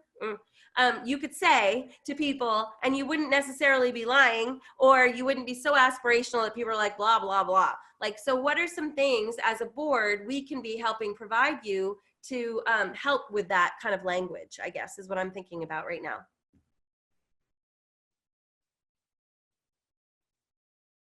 Don? I think there's a hand. I'm sorry, I can't find the raise my hand thing. But one of my thought is, having this discussion is part of growing to the next step, because if we don't actually have a discussion together to say, hey, you know what? Yeah, we're all realizing this is means. If we don't have these discussions, we won't get to the next level to get to that better understanding. It's all part of the growing process. You learn a little more each time. You experience something new. You do something new. So I think it's important, whether it doesn't feel very satisfying, to think that we're not getting to the ends where to have these big discussions. We are getting closer in every step that we take. And I would add to that, as we're thinking about policy, and I think So I your think point if is we're well taken, not getting to the Krista, in ends, terms of the board feeling closer to the work. 2.8 is an executive limitation, and it's about communication and support to the board. So that's a place where you can hold me accountable for making sure you have the information that you feel you need to be responsive to the folks that are in the community that you're feeling that pressure from. And I certainly work to support the board in that way. But if there's something lacking in my communication or support to the board to give you that information, absolutely. That can happen beyond just the once a year we look at the monitoring report for 2.8. That can be ongoing. At every board meeting, we can talk about what information did you not get that you wished you had, or in anticipation of something coming up, what information would you want? But I'm happy to have those conversations every meeting so that I'm making sure that I'm getting you what you need. Dave? So I really look forward to a board agenda that has, that's all about ends. Things like, we want to see 95% of our children in third grade are with their peers. Because we know that if they're not with their peers in math and reading by third grade, the chances of them being successful and graduating from high school and going on to be successful citizens is greatly diminished. So yes, let's talk about that. And then let's talk about what are the consequences to the system, which is, I don't know how you're going to describe that, but what are the consequences to the system if you're not reaching that goal?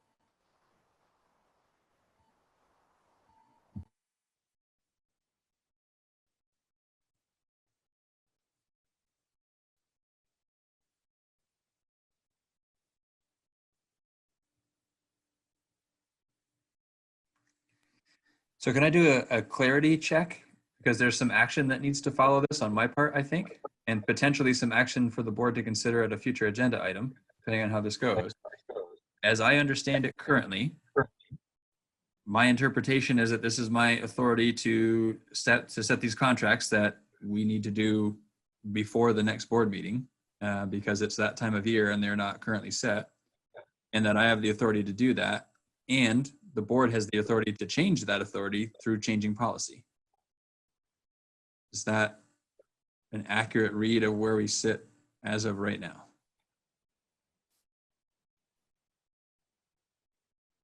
I see a couple of thumbs. Okay. I think that could move forward and take care of business. Okay. All right, we'll keep moving on. Next is an action item to accept the monitoring report for 4.6 board committee structure. Is there a motion? So moved, Sarah McLean. Okay. A second?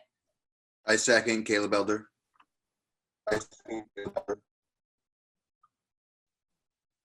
Any discussion?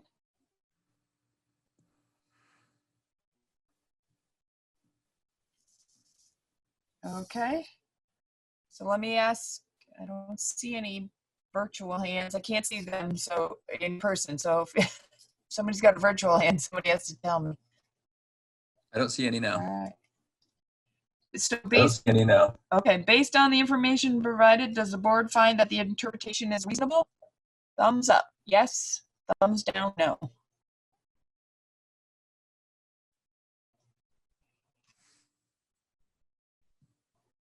Can you tell Patrick? I can't see anything. I saw thumbs. I did not see any thumbs down. I saw thumbs. I did not see any thumbs down. Okay. I do see All right. one thumbs down, sorry. Oh, I do see one thumbs down, sorry. Okay. Okay. Based on the information provided, does the board find that the data demonstrates the accomplishment of this interpretation? Thumbs up for yes, thumbs down for no. I'm seeing hands raised. Thumbs up. I don't see any thumbs down. Okay. All right. So all those in favor of accepting the monitoring report for 4.6 board committee structure, please say aye. Aye. Aye.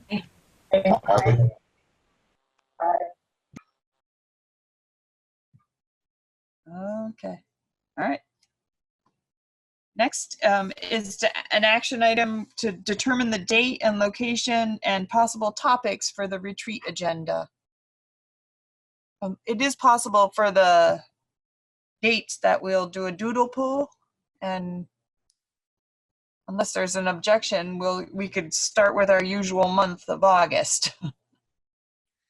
And I can share a little bit about and see if that's helpful to advance this conversation. So in the past, so the last 2 years, it was August 14th of 2018 and August 15th of 2019 that the board held its retreat. So if it feels like that window of time, more or less, is working well, then we can work to put out a doodle poll for that week, landing somewhere probably around that August 13th date. August 13th is a Thursday. I'm assuming we maybe want to avoid a Monday or a Friday. I think we've tried to do that in the past, kind of pick a middle of the week kind of time. So maybe we can just check on that concept of dates. Thumbs if that feels like that's something that could work.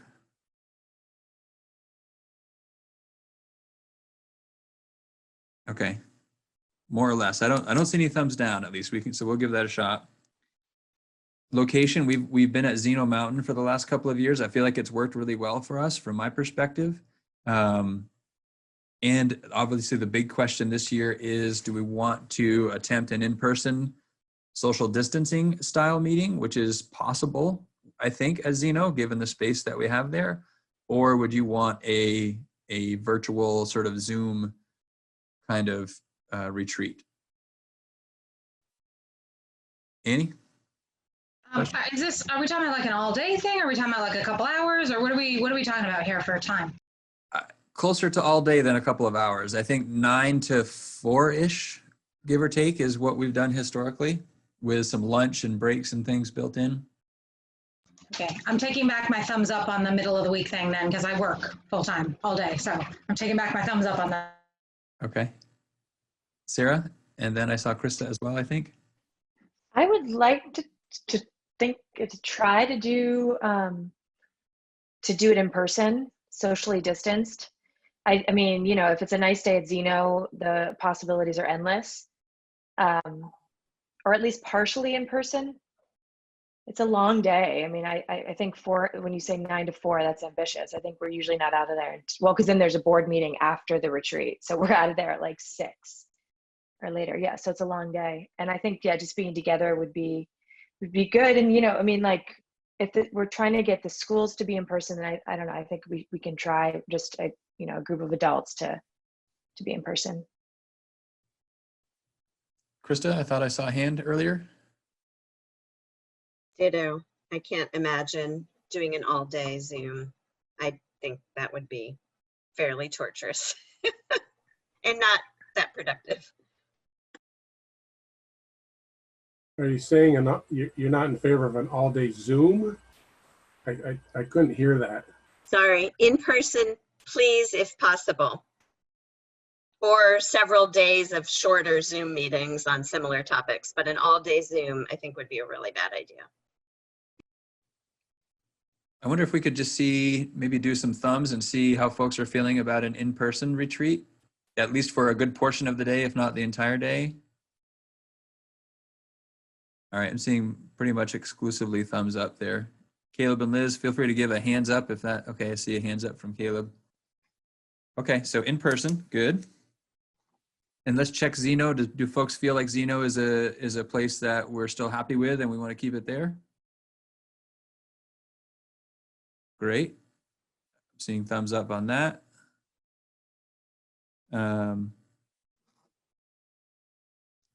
Now maybe we can talk about possible topics. I came up with a few, but there are obviously others. So some of the things that I was wondering about for topics were, I think, our facilities conversation. Don, can you mute yourself, Don?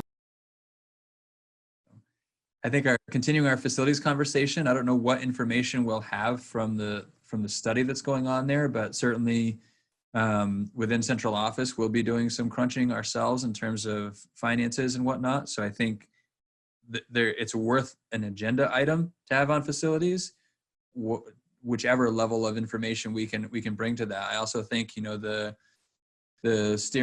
facilities study committee will have met for several months at that point, and can be a big part of that retreat day. And obviously thinking about the work, how that ties into the community engagement committee, that topic feels like it's worthwhile for an agenda item. Related to that, finances, you know, we'll have hopefully some sort of a forecast with a little more accuracy than what we have right now as we get into August, which obviously finances relates to the facilities conversation, but there's more to it than facilities. We obviously hopefully will have some much clearer plans about the fall at that point in time. So that can be a 2.8 communication to the board, let you know where those plans are at that point in time. And community engagement in general, I think, is something that is worthy of continuing to think about, both in terms of the fall and what kind of community engagement is planned for that, but also community engagement in general. If there are ways that, you know, whether it's the community councils that aren't necessarily off the ground yet, or something else. So that was an idea. And policy governance, I know everyone has access to the board accelerator training right now, and there may be a role to at least check in, or maybe it will be completed by that date. So those were the ones that were on my mind: facilities, finances, fall planning, policy governance, community engagement. So isn't facilities all about means? There's an aspect of it that's about means, for sure. But in terms of any vote of the electorate, there is a responsibility on the board's part to determine what, if anything, gets put before the electorate that would involve implications on the school, whether it's closing or repurposing in terms of how our articles of agreement are currently written for how we operate. So there's definitely means, but there is board action required to take it to the next level to make changes to those, because of statute and our articles of agreement.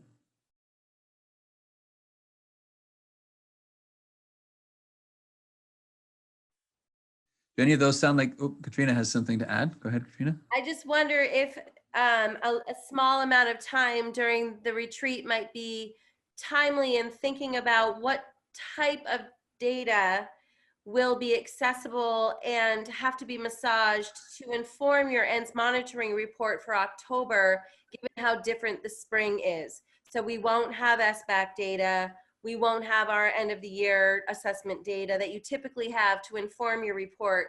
So I would love to have a few minutes just to, we will talk about it internally, of course, but from the board's perspective, in the absence of your typical data, how else might we be able to inform you as it relates to our progress towards the ends?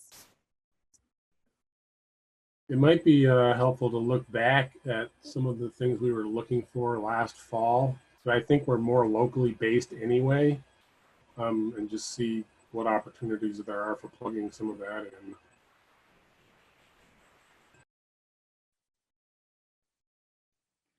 So were any of those topics that felt like were not topics we should include on an agenda for the retreat?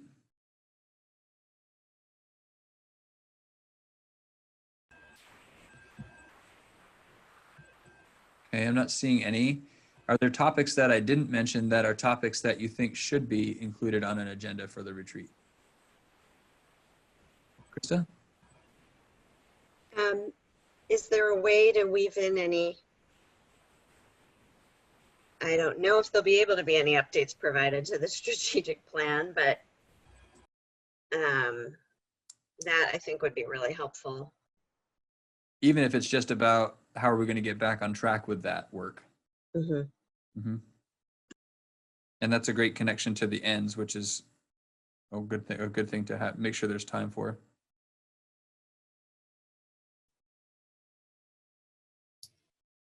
is there room to add things?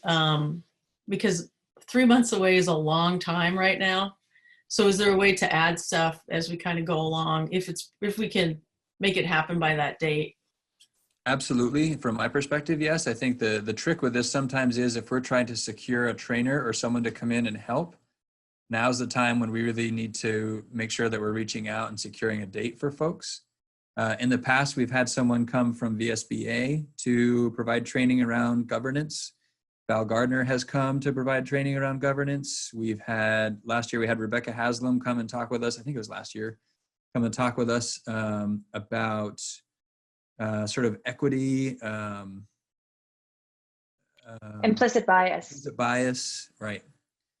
Right, she was great. She was great.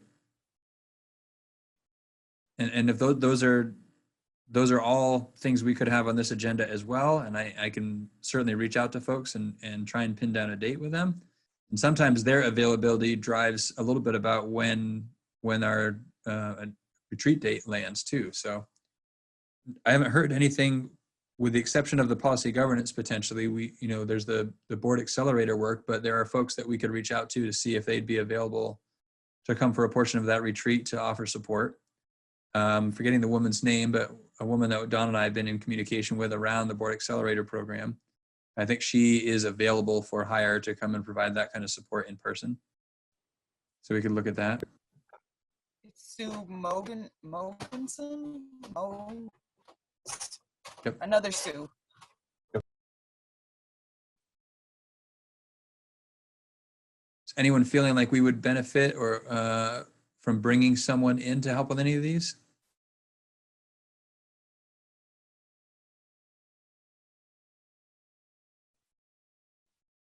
We could talk, depending on what we wanted to accomplish from a community engagement perspective, we could keep Sue in mind. If there's anything there that we think she could help us through.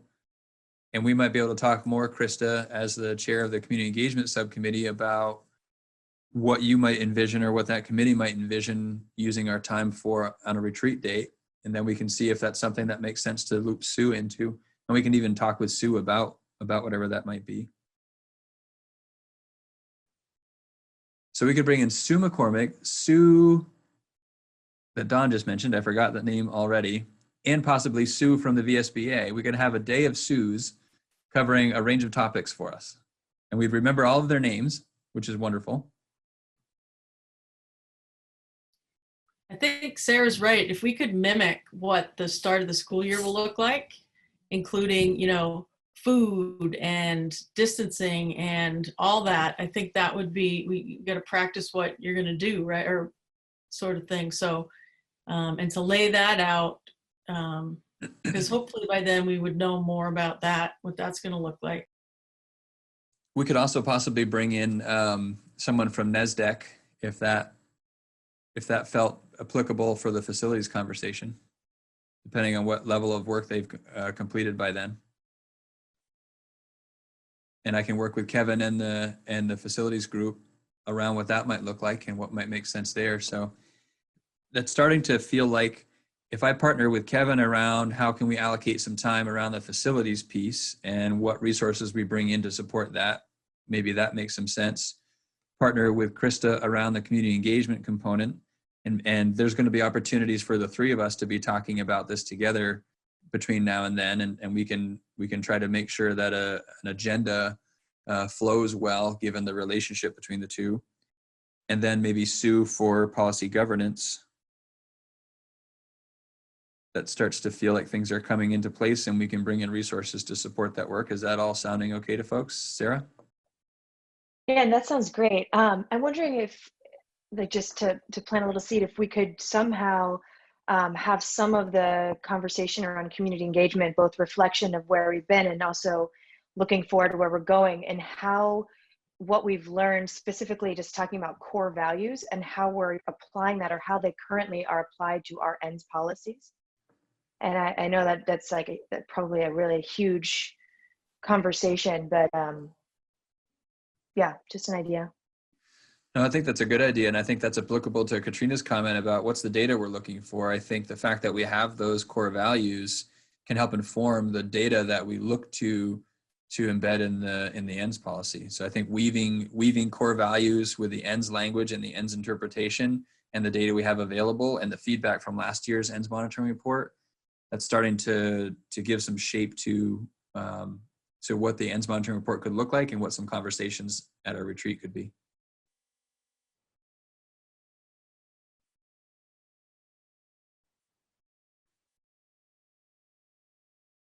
Kevin. I don't expect anything to become of this, but the whole finances was sort of brought up, but there's this bigger issue of taxpayer mood, along with the challenge of facilities. It's a very complex issue, and it probably can't be solved even in a one-day retreat, regardless of gathering a semblance of information, but it's going to become very complex for the next voting or budget cycle. Yeah, and I think even a conversation to deepen our understanding or thinking around that idea is really valuable, because that's the mood is what's going to show up at the polls, right? For whenever and whatever they're being asked to vote on. So that pulse in the community, I think, is really critical and ties together a lot of the conversations that are going to be surfacing at our retreat. And what's happening regionally versus what's happening statewide, and what's the relationship there, and potentially nationally. I think they all impact that. That's a great topic.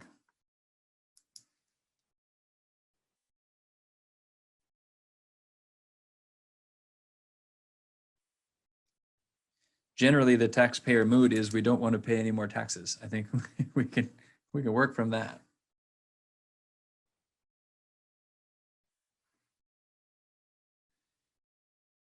Well, and I think that now these are several hours and all-day events.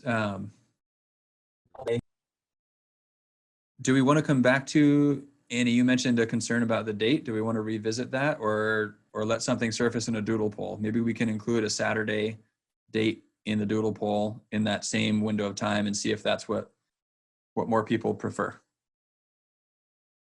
If we're getting back to date, I am wondering if an earlier date than is traditional would be appropriate, just given the very unusual fiscal year into which we are entering. And not that we need to, I don't want to derail the regular scheduling of the typical retreat time, but I don't know, I think that when you talk about voter sentiment, there's a number of towns going to vote today and very soon, and people talk about, well, you know, it is kind of crazy that we shut down the schools in the sequence and voted budgets, and just the way that all of that was interlocked with the various COVID stages at the beginning is pretty crazy. And how some districts are kind of voting in this different feeling time. But in our case, we've got this budget voted on, and it's something I just think that our board should kind of talk about what that means and to our community. And I think I look at it as an opportunity in a lot of ways. That we know we are our community's approval for that money, but we also know that they're watching closely how we're spending it if it's going to be potentially really different. And so maybe even meeting sooner than a couple months into the new fiscal year would be something we'd consider. Yeah, I think that's absolutely worth considering. I think the trick with it is the later the summer the retreat, the more information we're going to have to inform the conversation. Only then it's later in the game and harder to plan long, for the more immediate need. Yeah, it's some of it's about what do we want to accomplish at the end of the retreat, and is that better done early with less information or later with more information potentially?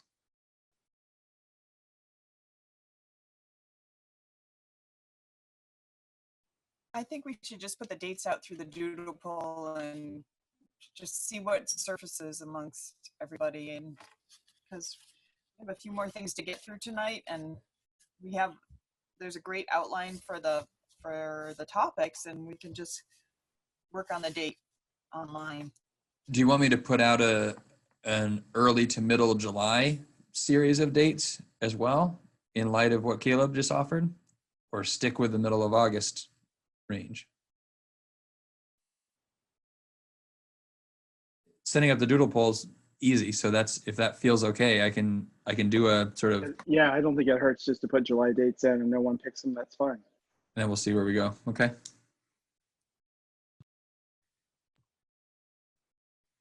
And it'll be important to note, I guess, what I may actually ask Jennifer to do is give you all some time to think about it. And the first question might be, do you want to retreat in early to middle July or early to middle August? And then with that information, we'll send a doodle poll. Because if I send a doodle poll that has a few dates in early to middle July and a few dates in early to middle August, and it's possible that I get inconclusive information about when people actually want to meet. So I want to make sure that I'm getting something more conclusive. So Could we get late June as an option as well? Is that too crazy? I redefine what too crazy is in light of COVID-19. I don't think anything's too crazy. That is by far, that's not the craziest thing I've heard today. Right, and I don't want to add to the complication either, but it may also be a consideration to tease out the full day agenda might actually be more productive in 2 half days. So if part of the agenda is to be a training in policy governance or community engagement, maybe that happens separate from board business.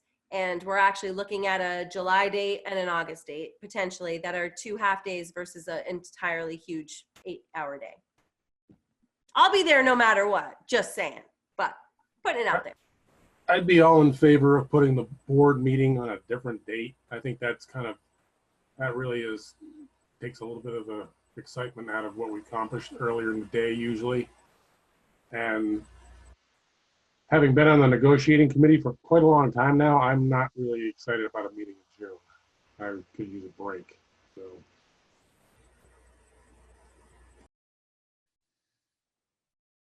Okay, so I've heard late June, mid-July, and mid-August, possibly all of them, but shorter meetings. I'm not exactly sure how to get a read from the board on what you want. I will make any of those work. I just need to know what the will of the board is, and I'm not sure how to get it right now. So I just want to add that traditionally, there were no board meetings in July when the superintendent used to have 8 a month. So that's why I think it was always in August. There were like none, and it was hard to, because people were on vacation, it was hard to get people together anyway. I mean, this year that might not be a problem. So that's just why I think it was always in August, like 0. July was like the big 0.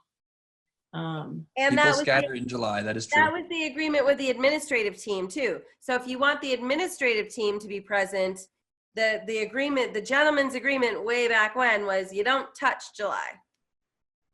But things have changed.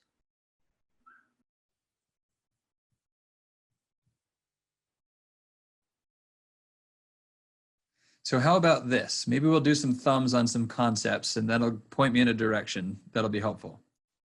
Who would like 3 shorter meetings spread out between June, July, and August?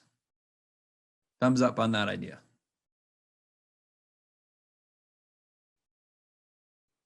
Okay. I'm not seeing a lot of thumbs for that idea. Who would like 2 shorter meetings, 1 in July, 1 in August? More or less half days.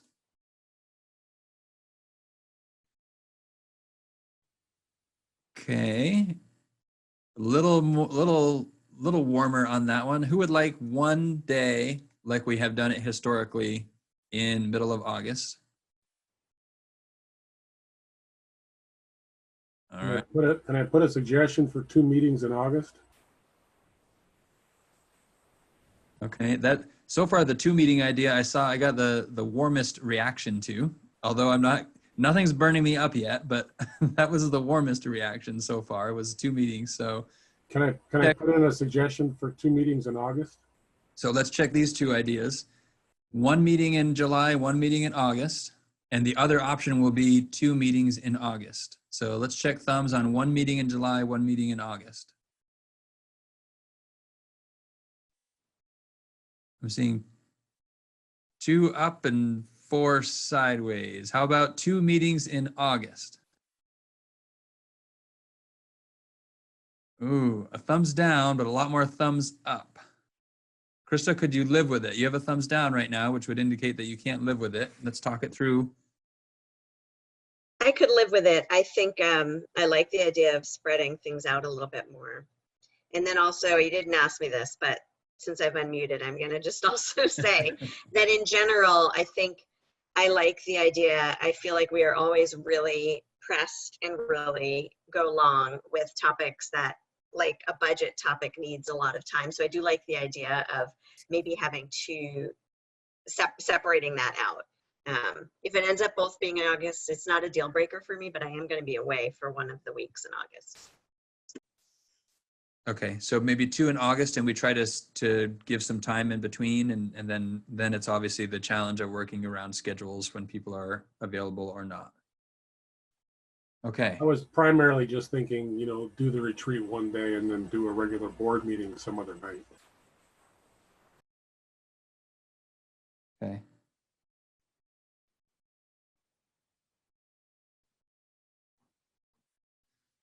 So give me a big thumbs down right now if you can't live with 2 dates in August.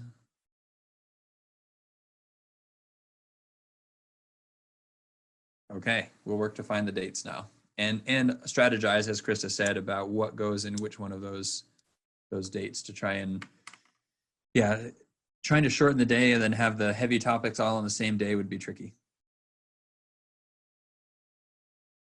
Okay. Okay. I have what I need. All right, we'll get moving along. We have update and negotiations, but we're going to sort of get that later, so I'm going to just keep moving along past that one. Update from the Community Engagement Committee. Krista, you have a little something to say? Sure, you can see our minutes there. We're meeting tomorrow evening. I guess the 2 big highlights that we're talking about right now are talking about Patrick sharing a kind of district-wide end of the year update, wrap up, thin engagement, sort of here's what we've learned, here's what we know moving forward. And then the other thing that we are talking about is bringing together people other than just school board members. So town leaders, whether they're officially elected or not, to be part of the bigger conversations of the challenges that our schools are facing that also are probably similar to challenges being faced in our communities in a lot of ways. So beginning stages of those conversations. So I don't think I'll add much more detail until after our meeting tomorrow. But Patrick, I don't know if you wanted to share with this full group any progress on the first piece. Yeah, so not a lot of progress at this point. Really trying to kind of sketch out the concepts that we want to address. I have talked with the admin team about what kind of message we want to send. So the idea right now is sort of almost like a town hall kind of video recording that's shared out, that's talking about what we've learned, what little bit we can share about what we know moving forward, and mostly the message being about we're on it, like we're here, we're supporting you, we care, we're working on this, and whatever it takes, we're going to make it work well for everyone. And wanting to balance that messaging with hearing multiple voices from leadership in MAUSD. So building principals, other central office leaders, so more than my voice in the video. The idea right now is something like a fairly staged Zoom call like this, where we hit record and various people get a chance to speak and their face seen and voices heard as we help reassure people that we're working on this and we're doing everything we can to make the most of the situation. So that's the gist of it at this point. Can I just add one thing to that? That I think the group was talking about as well, is that it's okay to have uncertainty around what's next, and just share that with folks as well, that there's a concern about not having, connecting with folks when we don't know all the answers. But I think the consensus among the group was that people would like to hear from our educational leaders, even though they don't have all the answers. And even just hearing that they don't have all the answers is okay. That there's a really important role that our educational leaders play in the community. And the more contact we as a community can have with those leaders, I think the better people feel, even when there aren't really concrete answers. I wonder if it would be helpful for this board or the district, I don't know, to have a policy around COVID, knowing that, COVID will be around our schools in the coming year to some degree, or there's a high likelihood. And just though we don't know exactly what's going to happen, I think it's a case where having a clearly articulated policy that kind of builds on what's already happened might be helpful, and might be really a stabilizing kind of local policy that's just sort of known ahead of time. Here's what happens if, just sort of COVID protocols, I suppose. And it seems that with our community engagement, if we were going to have some sort of board response to COVID or district response, this would probably be a good time to do that, and to maybe even talk about an idea like that at this type of thin engagement you're talking about. And I don't know, that's too specific or on the nose, but. Katrina, I saw your hand for a minute, and that was. Yeah, I wonder, I was first thinking about Krista, and then a little bit of what Caleb just said. Is it a district leadership outreach, or is it a board outreach? Like would the taxpayers and the community feel that sense of relief to know people are watching out for them from their peer group, you as stakeholders that they elected to the board, versus the employees of us? I'm just wondering, where is that balance? And maybe it's a collaborative, as I think Caleb was just starting to get to. Well, I think people like to hear from what they consider to be experts, and maybe we could help with that. But I think that there's, I guess the word at this time is solace in hearing from people who seem to have information in our leaders. So I would say maybe both, but certainly I think there's value in you guys doing something, not to give you more work or anything, but yeah. Well, concentrating it is not a bad thing. Right, and I wasn't trying to usurp any work, believe me. I was more thinking about where's the actual, where are we missing? Because we as ed leaders, as principals, as district leaders, as teachers are outreaching like crazy. We're still missing a component of people. Might we reach some of those folks through your avenues? I'm not sure. Well, I'm wondering, as you're talking, Katrina, really perhaps the potential is words of support from the board for the work we're doing as a district in helping to meet the needs of the community. And I think that helps keep the means and ends and relationship piece clear as well, to not offer, to not further muddy the waters that are somewhat muddy already in terms of everyone's understanding about how policy governance works and who does what. But the idea that we're having these conversations, we are working together in support of our community from an educational perspective, yes, but well beyond education. And that we're supporting one another through this as we work to support our community probably is a message that we want to convey. I think it would be a really valuable affirmation from the board. I think it's really well said. And that's kind of what I had in mind. It's sort of more like describing what you've done or what has been done is giving a reassurance that this is going to happen again in the future, because there is a lot of uncertainty.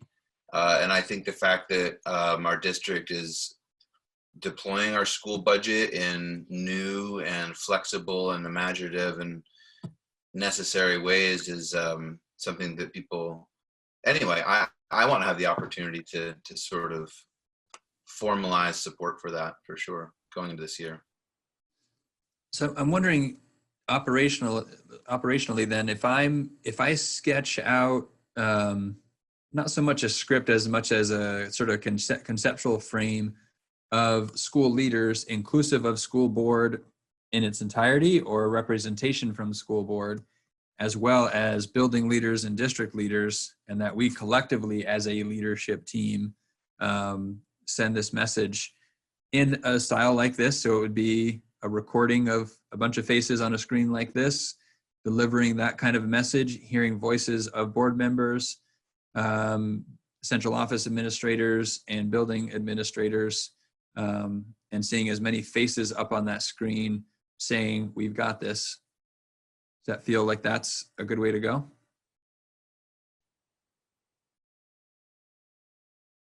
Okay. I'll factor that into my planning. And so I'll sketch that out, and maybe I can work with the Community Engagement Committee as that sketch gets a little bit clearer as a sounding board to the messaging that we're looking for, since the idea originated there. Does that feel appropriate, Krista? Okay. Great. That'll be in the next couple of weeks. We try to put that together and have that ready to go for the end of the year. The end of the year, I'll soon know closer than it was when we started this idea. So one thing, that committee has people that aren't on the school board on it. And so I think some things are appropriate for board members to present to the community, and some things are appropriate for a mix of people to present to the community. But this feels more like something that's more important for, for this group to present to the community. So I don't know how, I mean, presenting it to the Community Engagement Committee would I don't know, because it's sort of it's your presentation, and we don't need to run it by the community to make the presentation that you're making and we're making. Do you know what I mean? I mean, I think we all probably have some input from people already in our communities about what they want. For instance, I found that I have mostly been clarifying either on Front Porch Forum or the Facebook page for Moncton, or presenting your, back at the beginning of this, Patrick, your messages to the community and putting it on that forum so hundreds of people could see it, because they're not maybe on the district web Facebook page or whatever. And people were like, yes, we want information, we want to know what's going on. And then some things have come up where people made, misstatements such as, oh, the school budget is getting revoted. And so I just gave some information saying, well, that's not the case, because now dozens of people are going off and talking about that, and that's not a thing. So, anyway, that's just one of my concerns, I guess, about that committee, is not muddying what is our work and then what is work we can do with people from the community at the same time. So it's just a thought.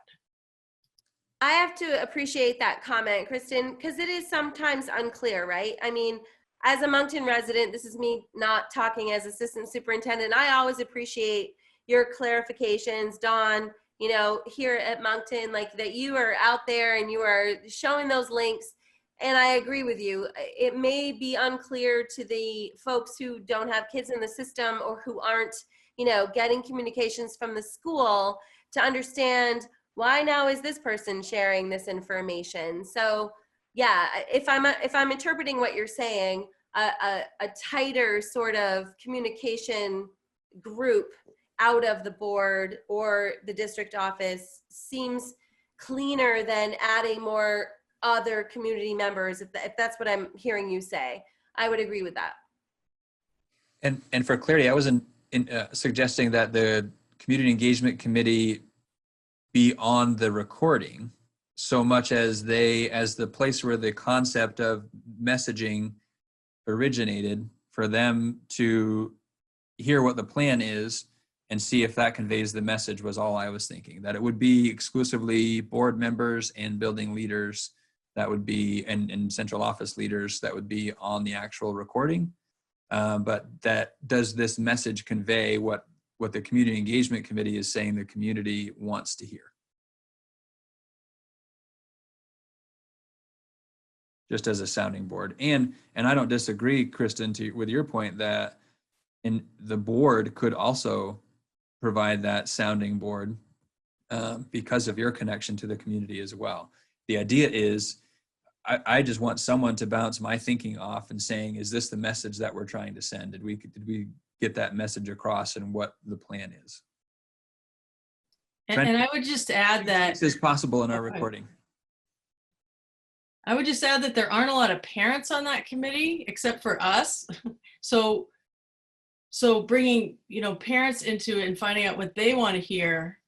I think there is a time when it's more valuable to hear that constituency than even other people who don't have kids in the school. And this might be a time where that's the voices that I want to hear, because those are the people sort of suffering through this, if you will, and not people who are not connected to students at this time.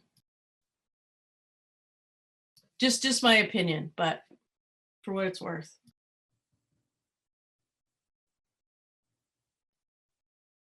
Yeah, I don't have a strong preference either way who the sounding board is to check the message that we're trying to send. I think both groups could offer something. I would just say that it would be great to have something go out sooner rather than later, whatever is the easiest to make happen, the most convenient, would be great. The charge of the committee is to think about how to ensure we are sharing input out to and getting input in from the community.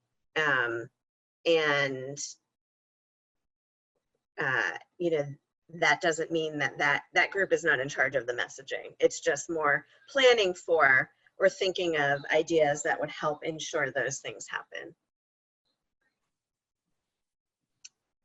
And we have a representative of board members on the committee and community members. And I think everybody's voice, regardless of what role you sit on, is valuable.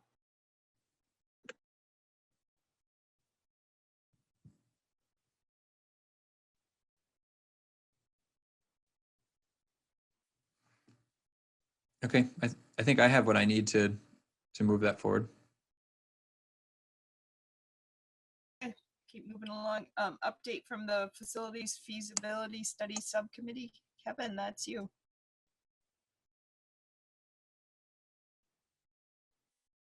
I'll unmute. So we had our first meeting earlier this month, and it was primarily organizational, and we did also have Patrick bring us up to speed.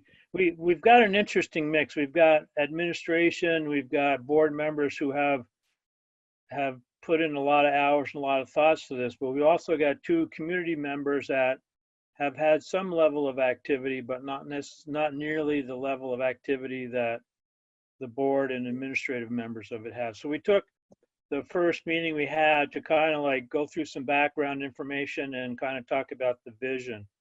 And that pretty much filled up an hour and a half of our hour meeting. That's where we're at. We've got another meeting first week in June. I think it's June 1st it is June 1st at 3 p.m.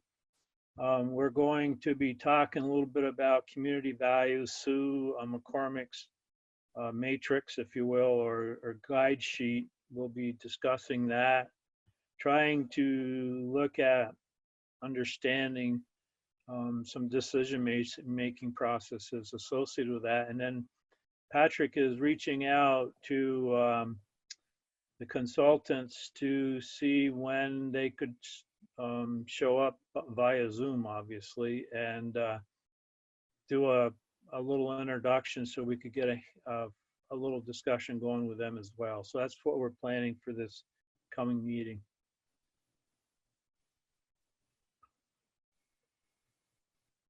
That's it. Great, thanks, Kevin. Kevin, you want to take the legislative update too? You have anything else to add? Okay, I did send out some highlights, and I hurriedly sent them out because as the days were going by in that week, things were radically changing, and it was like not even last week's news, it was last month's news. There's a couple things. So there was some description of legislative activity or inactivity, but there's a couple things, particularly with the board itself, that are worth highlighting. One is we're starting to go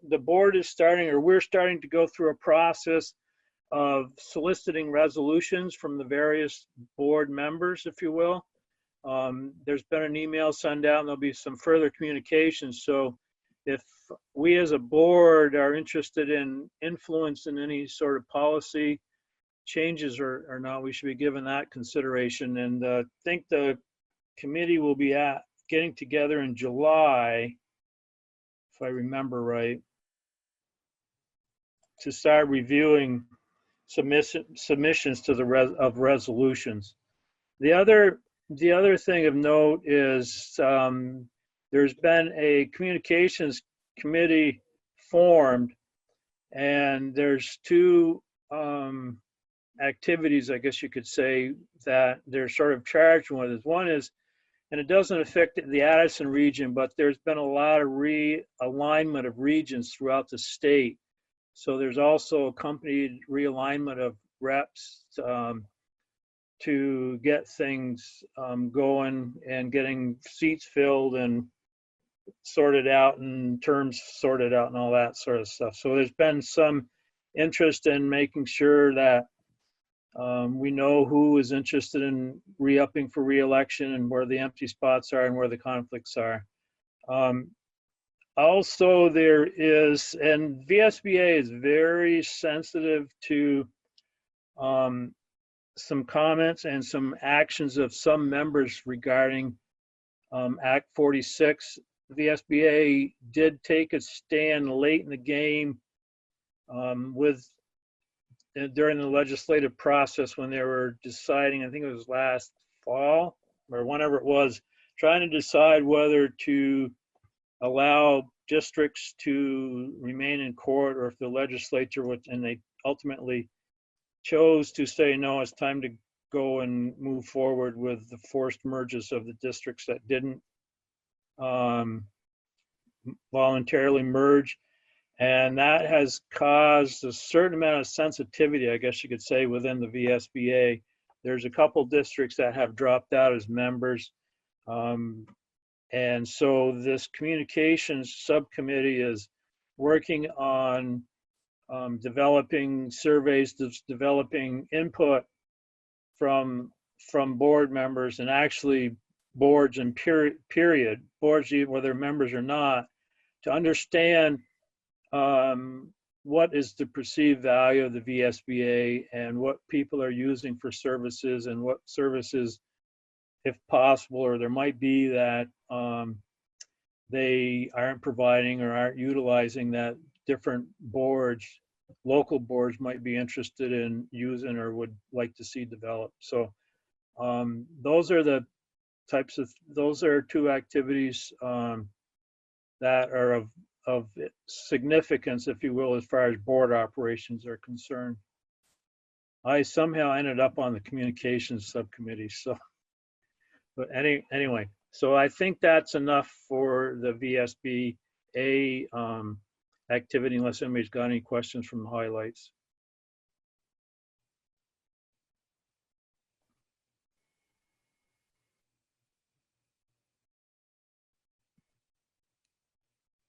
Okay, I don't see any questions, so we'll keep moving along. Next is an update on board communications. And Kristen, did you want to speak to that? There we go. So yeah, we've already talked about that a lot today. So how to tie it all together? I mean, there's administrative information that goes out. There's board committee information that goes out, and the committees are each doing their own communication. And then I've done some of the highlights from this meeting, and that's what people wanted, is some kind of a synopsis of stuff that is actually decisions we make or changes that are made, and then people can look at the minutes for the rest of the information, which isn't something that we need to share, that isn't timely. So I guess we don't need to decide it here, but are we going to have a cohesive sort of system for doing that? We've been using Front Porch Forum. In Moncton, we also use the Facebook page. But again, how to get information out so that the most people can have it. And obviously having it on the website is probably best, so that we can link to that and people can go there and get things. I mean, the website's a little bit messy right now. Just when you look at the front page, it's like boom, boom, boom, boom, boom, boom. So not something to decide today, but just how are we going to streamline that, I guess, and make things easily. We're going to broadcast, and we're going to have somewhere where people can go and get information, right? So I guess how are we going to broadcast more effectively than we are, I guess, or do we need to change it? Or so I guess I just have questions, but also, you know, maybe one person per town could be the main communication person. And I think that would be easier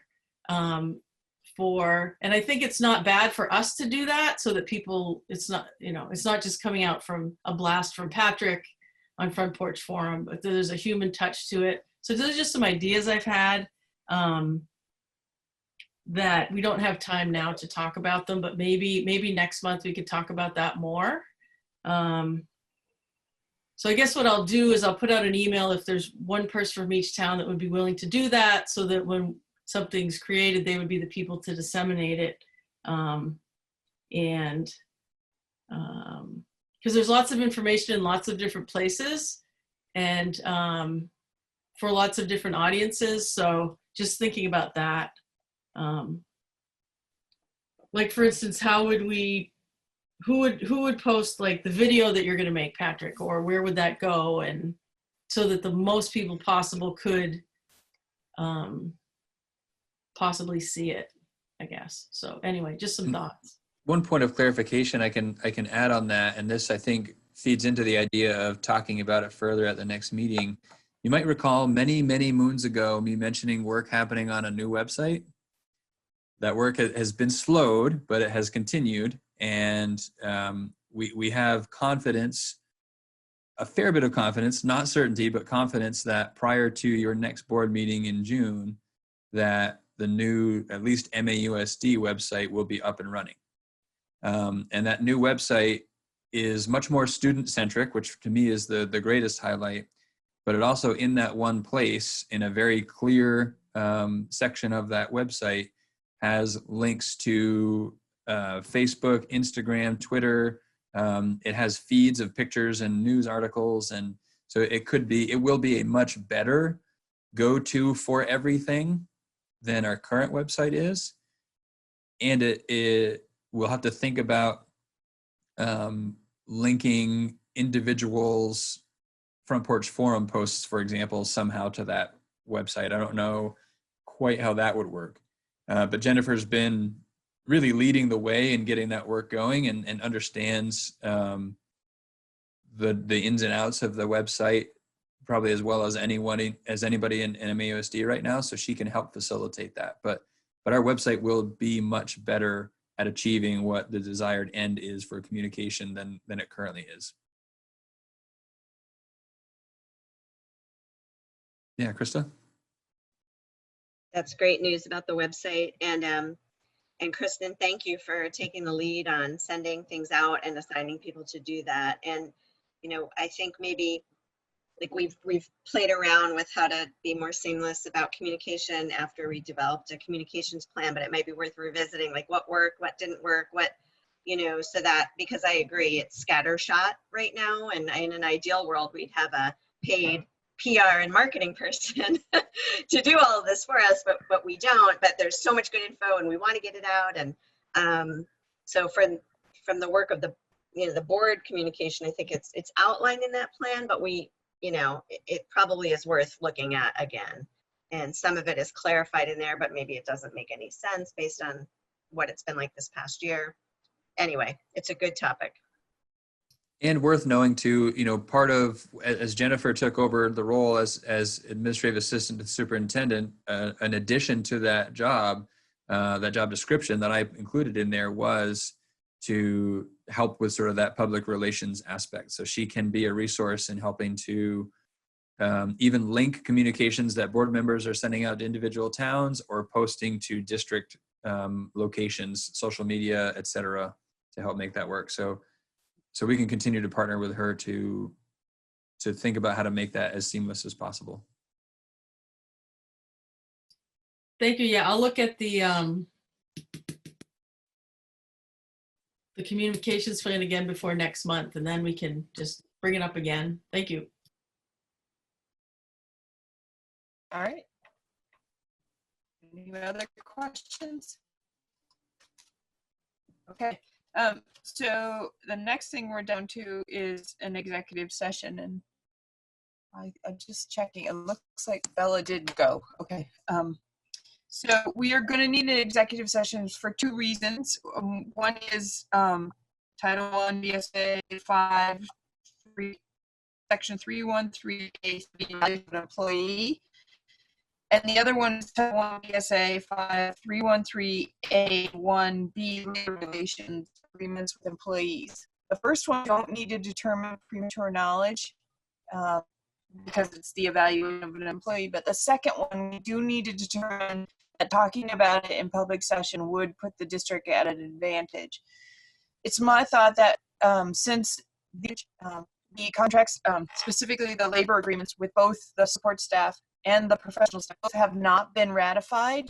So according to our ground rules that we established in the beginning, we agreed that we wouldn't speak about the agreements until they were ratified, and then they would become a public document. So talking about them in specifics, as we're about to do, would put the district at an advantage. So we need to determine that first, and then we can move to go into executive session to discuss the two items. We'll also be inviting Patrick and Katrina into those, and then they'll leave at after the labor relations agreement, and then we will come out of it and come back to this meeting and have our board statement and ratify the contract and finish the meeting. So is there someone who is willing to make a motion that having a discussion about labor relation agreements with employees in public session would put the district at a significant disadvantage? Steve, so moved. Okay, is there a second? Second. Sarah McLean. All right, all those in agreement that discussing labor relation agreements in public session would put the district at a disadvantage, please say aye, or give me a thumbs. Aye. Aye. Okay, all right, knowing that, I need a motion to, yes. I'm sorry, who made the motion and who seconded? Steve and Kristen. Thanks. And Chris, while I have you there, if you want to go with that after, you know, when we go into executive session, I can just finish up the minutes. You sure? You sure? That's fine. All right, I'll share it with you right now, and you can share it with Jen when you're done. Okay. All right. All right. Yeah. Thank you. A motion to you too. at 8:39 and invite Patrick and Katrina to join us to discuss Title I VSA 5313A3 evaluation of an employee and Title I VSA 5313A1B labor relation agreements with employees.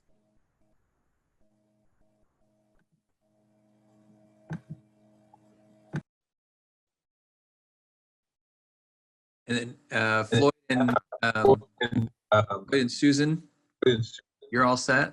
You're all set? Stick around for us coming out of executive session. And Don, I think you have a new invitation that we should be going to. Yeah, I sent it in an email. So If I can, but we have to get. I'm going to pause this recording, so we won't be recording on my screen anymore. And I'm going to mute everyone. And if you can turn your camera off. I need a motion first. Oh, sorry. I thought we had that. No, they all went So quiet on moved, me. Sarah McLean. Don, what was the motion for before if we didn't cover it already? Because we have to determine premature knowledge would put the district at a disadvantage first in order to go into executive session to discuss the labor. Right. The double motion. The double motion. So this is I to take us into executive session. Andrew. Yeah. Andrew. Yeah. All right, Andrew second at 8:40. All right, all those in favor, please say aye. Aye. Aye. Aye. Aye. Okay, now Patrick, you're gonna pause this one. Is that So I'm right? going to pause the recording on this Zoom, and I'm going to mute everyone. But it probably makes sense for everyone to also turn their camera off on this Zoom. So this screen will be not recording. It will not have any voices heard, and it wouldn't have any faces seen, just to cover our bases. So we're in the other Zoom for executive session. And when we exit executive session and we resume. Patrick, it's not going to let you be on 2 calls at once, I'm pretty sure. You're going to have to leave this and come back to it. Oh, okay. So the link should still be active then. So I guess we can end this call, and then I'll start it back up when we leave. Well, I'll need to know, Don, I guess you could text me, because I won't be in executive session till the end. You can text me when you're out of executive session, and I can start this link again for everyone. And you can also just stay on it, Patrick, and we can all just leave and then rejoin, and you'll see us pop back in. Okay, that works. Well, Patrick's going to have to be on 2 calls then, because he's got to be in part of this other session. Oh, right. Sorry. Yeah, that's true. All right, so I'll just end this, and then we know this one's going to be over, and then I can start it up again, and we'll record when you come out of executive session. All right, so I'll go ahead and end this one. All right, we are recording. We can start at 9:54.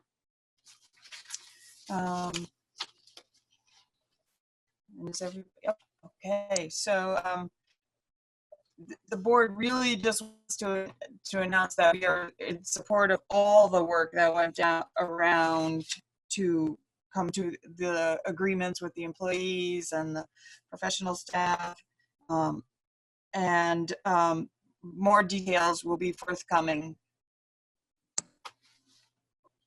is our statement at this time. All right, so now we need to take action to ratify the support staff and professional staff collective bargaining agreements and authorize the chair to sign on behalf of the board. So moved. Steve. I second Andrew.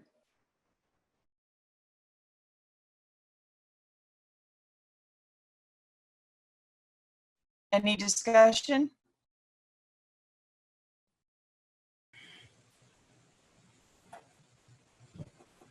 All right, all those in favor of ratifying the support staff and professional staff collective bargaining agreements and authorizing the chair to sign on behalf of the board, please say aye.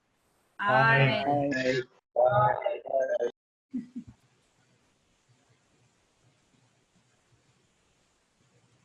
Is there any public comment at this time? Besides, woohoo! Woohoo! Sorry.